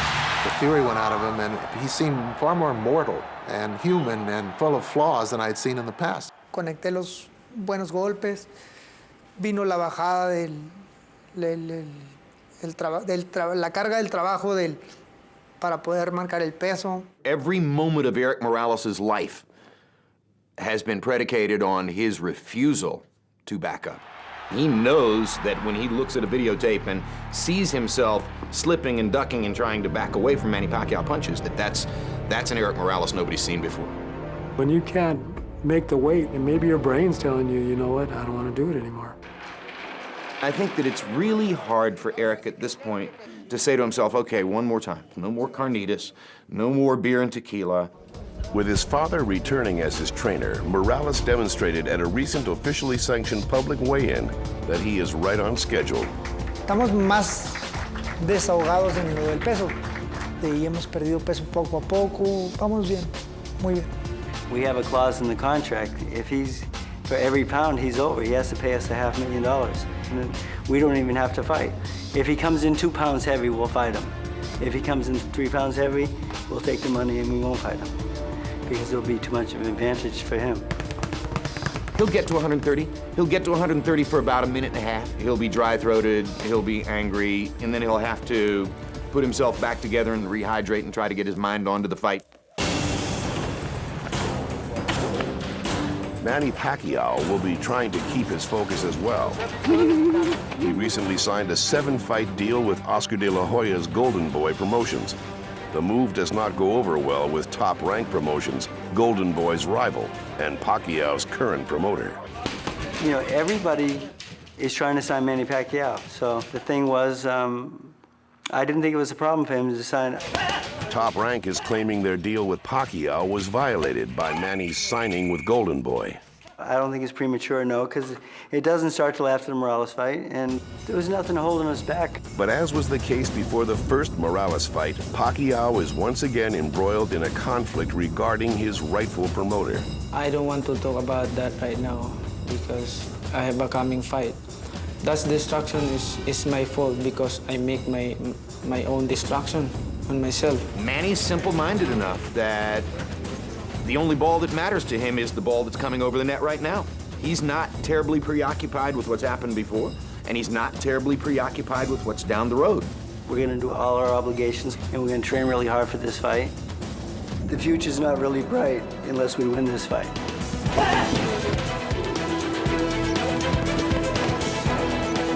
The future begins on November 18th. One of Mexico's legendary fighters and the Filipino bomber do it again. Pacquiao's going to go after him right away. That's his style. It's to jump on him to see what he has. I can see Pacquiao really test Morales' endurance, try to discover if he's had a tough time making weight. Or will the weight of the nation on Pacquiao's shoulders finally take its toll? I feel like pressure, but I'm not going to surrender. Manny Pacquiao is the kind of fighter in his prime who can only be beaten by himself. Sooner or later, Manny's going to throw in another bad night. But I think Morales is surly enough and mean-spirited enough that Manny will probably be motivated again. Or will the passion that has fueled Eric Morales so many times propel him to victory once again? It would remind everybody of just how outstanding of a fighter he was at one time. But there is maybe a danger that he could get wiped out. For Eric, basically, he wins this fight, or that's that. He won't appear at this level of the sport again.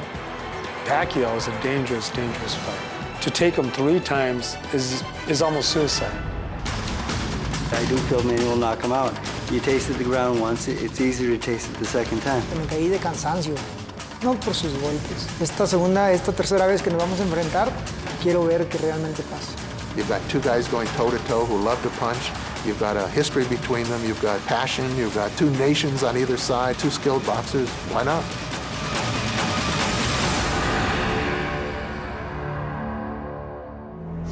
Live on HBO December 2nd, it's top middleweight contender Winky Wright against Ike Corte. 1 week later, middleweight champion Jermaine Taylor faces Kasim Uma. Both shows live on HBO in December.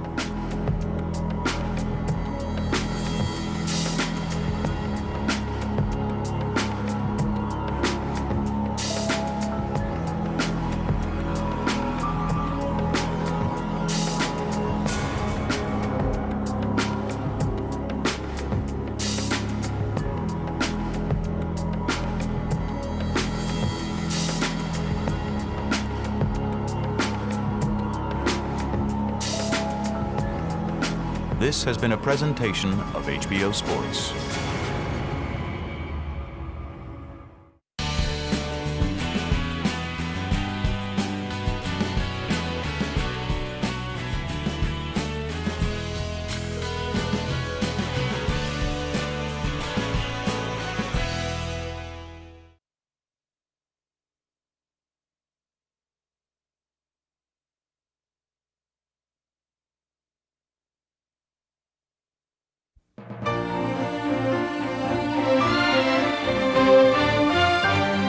The following is a special presentation of HBO's Sports of the 20th Century.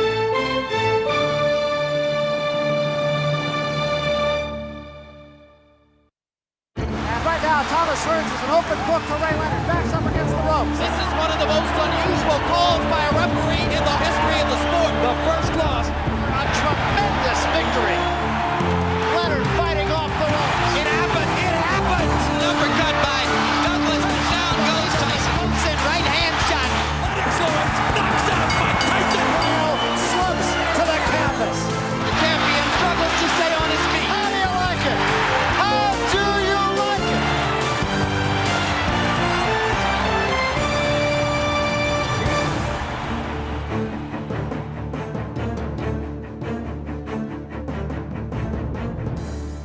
Hello, I'm Jim Lampley. Welcome to this look back at the stories behind Holmes-Cooney, one of the most memorable fights in 30 years of boxing on HBO.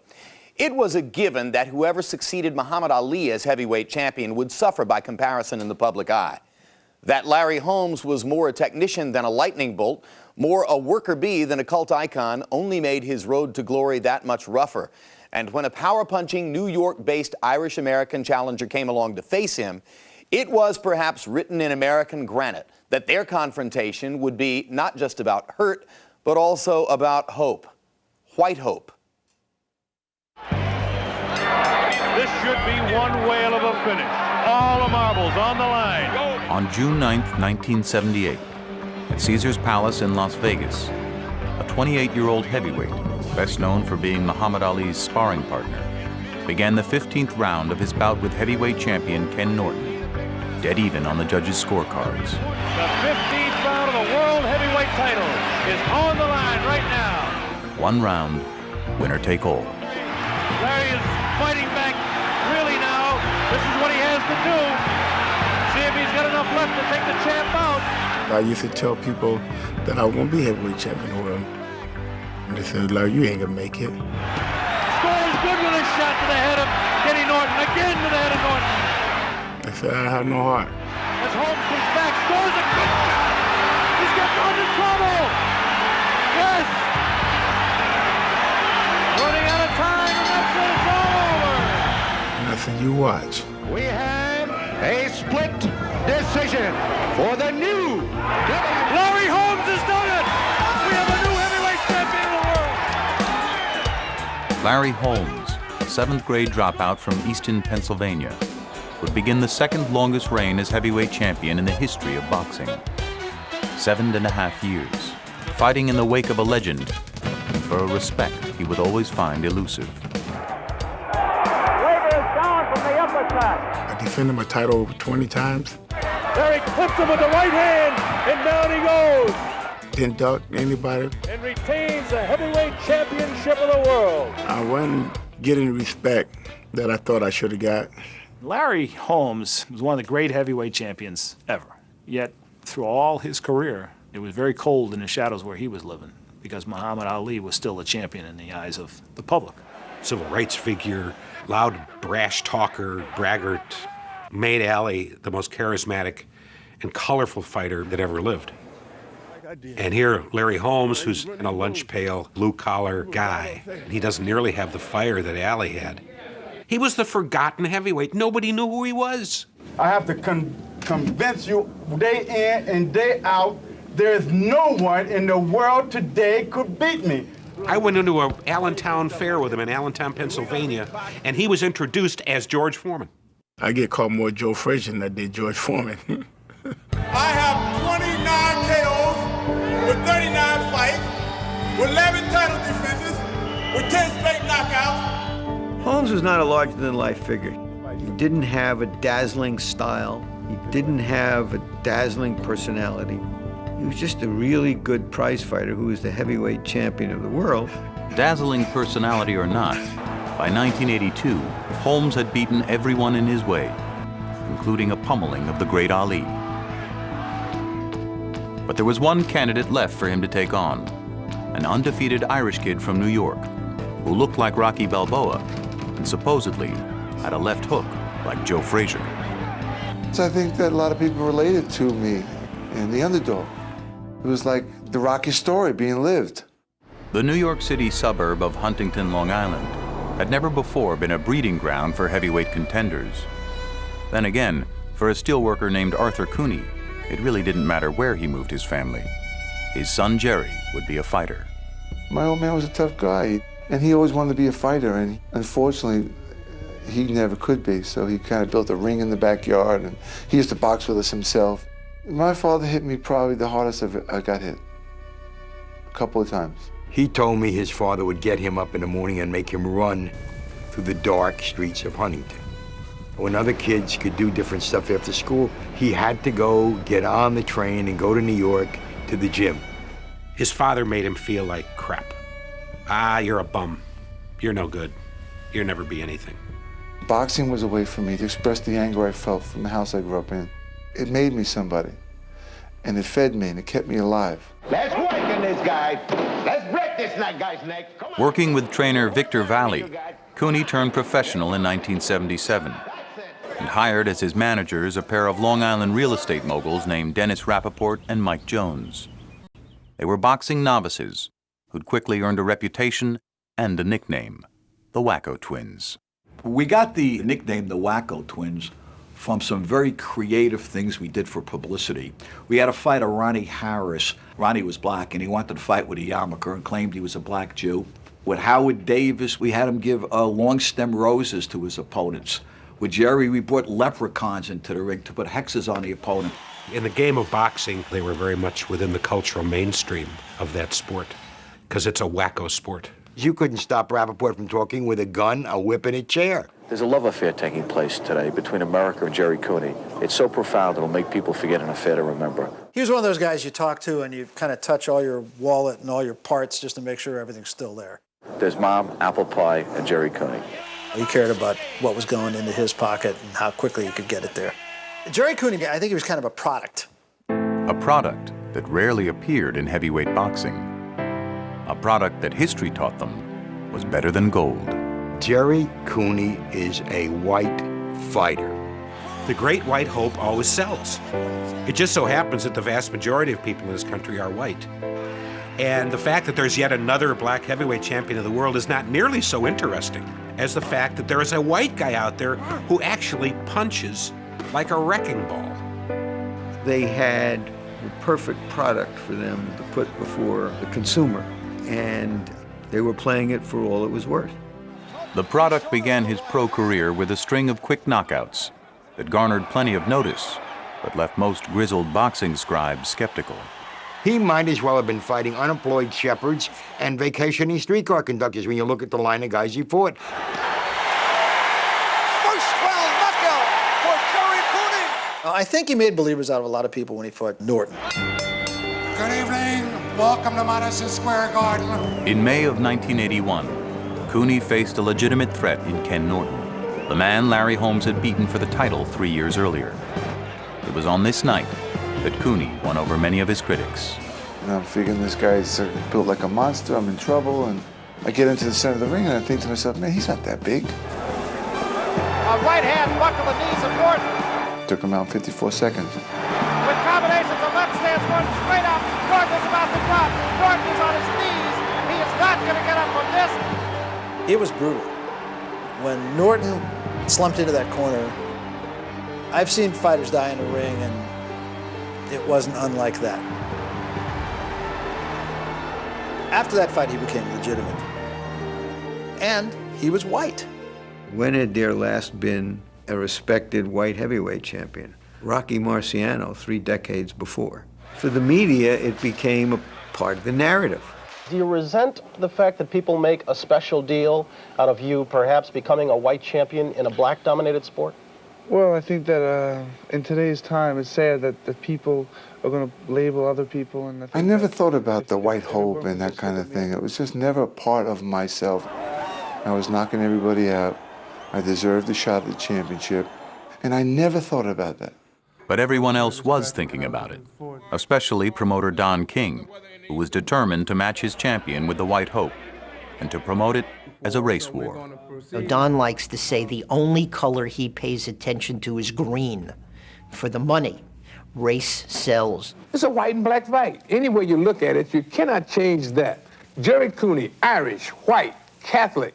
Here you have an Irish American against an African American, and it was a very effective sales hook. But first, King and Rappaport would need to strike a deal for what would become the richest fight in history. As they began negotiating a bout for 1982, Rappaport demanded terms no inexperienced challenger had ever received before. Complete financial parity with the champion, an even split of $20 million. We had the attraction.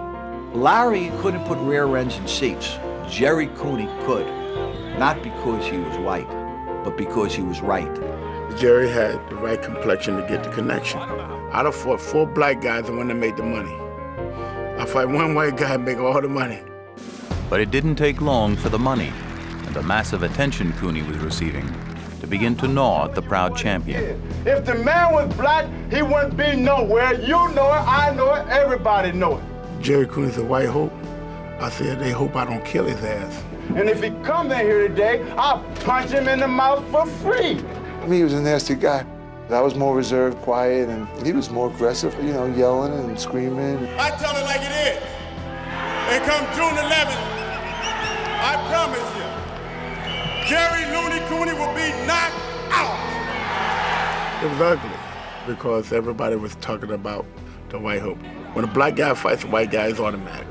Automatic or not, the people who stood to gain the most from the racial hostility were only too happy to pour oil on the smoldering fire. The people that handled this fight turned it into racial dynamite, and Dennis Rappaport was largely responsible for that. I do not respect Larry Holmes as a human being. I don't think he's carried the championship with dignity. Between Don King and Dennis Rappaport, listening to the two of them shrieking at each other, they were a circus. I found it contemptible when anyone would use the race card. Larry translated everything into black and white. If it wasn't a black-white situation, Jerry Cooney wouldn't be sitting up here talking about multi-million dollars. I felt discriminated against. I felt discriminated against everywhere I went. People shot in my windows, blew my mailbox up. Once everybody congregated in Las Vegas, it was ugly. It really got ugly, and it really got base. We have to have press conferencing segments now in separation because the two gladiators, the champion and the contender, they can't be on the same podium at the same time.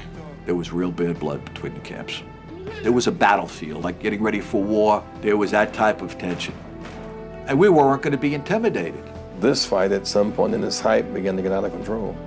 Fearing an outbreak of violence between the fighters and their entourages, Holmes asked the Reverend Jesse Jackson to help quell the tension. It got beyond a great boxing match between an up-and-coming young fighter who was white, a champion who was black, into the social overlap. And my appeal was, let Larry and Cooney fight in the ring, don't you fight outside the ring. It was tense all across the country, and it was one of the hottest days I can recall. Boy, it was just a steam bath in Las Vegas. It reminded me a little bit of the day in the Spike Lee movie, Do the Right Thing. We all know what happened at the end of that movie. It is the mecca for the world of lavish entertainment, a showcase for the top names in show business. The months of racial exploitation leading up to the bout certainly proved positive for the promoters. By June 11th, 1982, the Holmes-Cooney fight had become one of the most anticipated events in modern sports history. WBC heavyweight champion Larry Holmes defends his crown against the #1 contender, Jerry Cooney.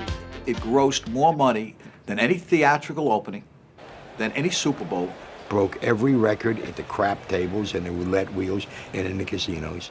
To be sure, the heat here in Las Vegas has been oppressive, but the 100-degree temperatures that we recorded on our own thermometer ringside here at Caesars Palace just a little bit ago are nothing compared to the heat of anticipation that has surrounded this heavyweight championship fight. I don't think I've ever been around a fight where the opinions were so divided.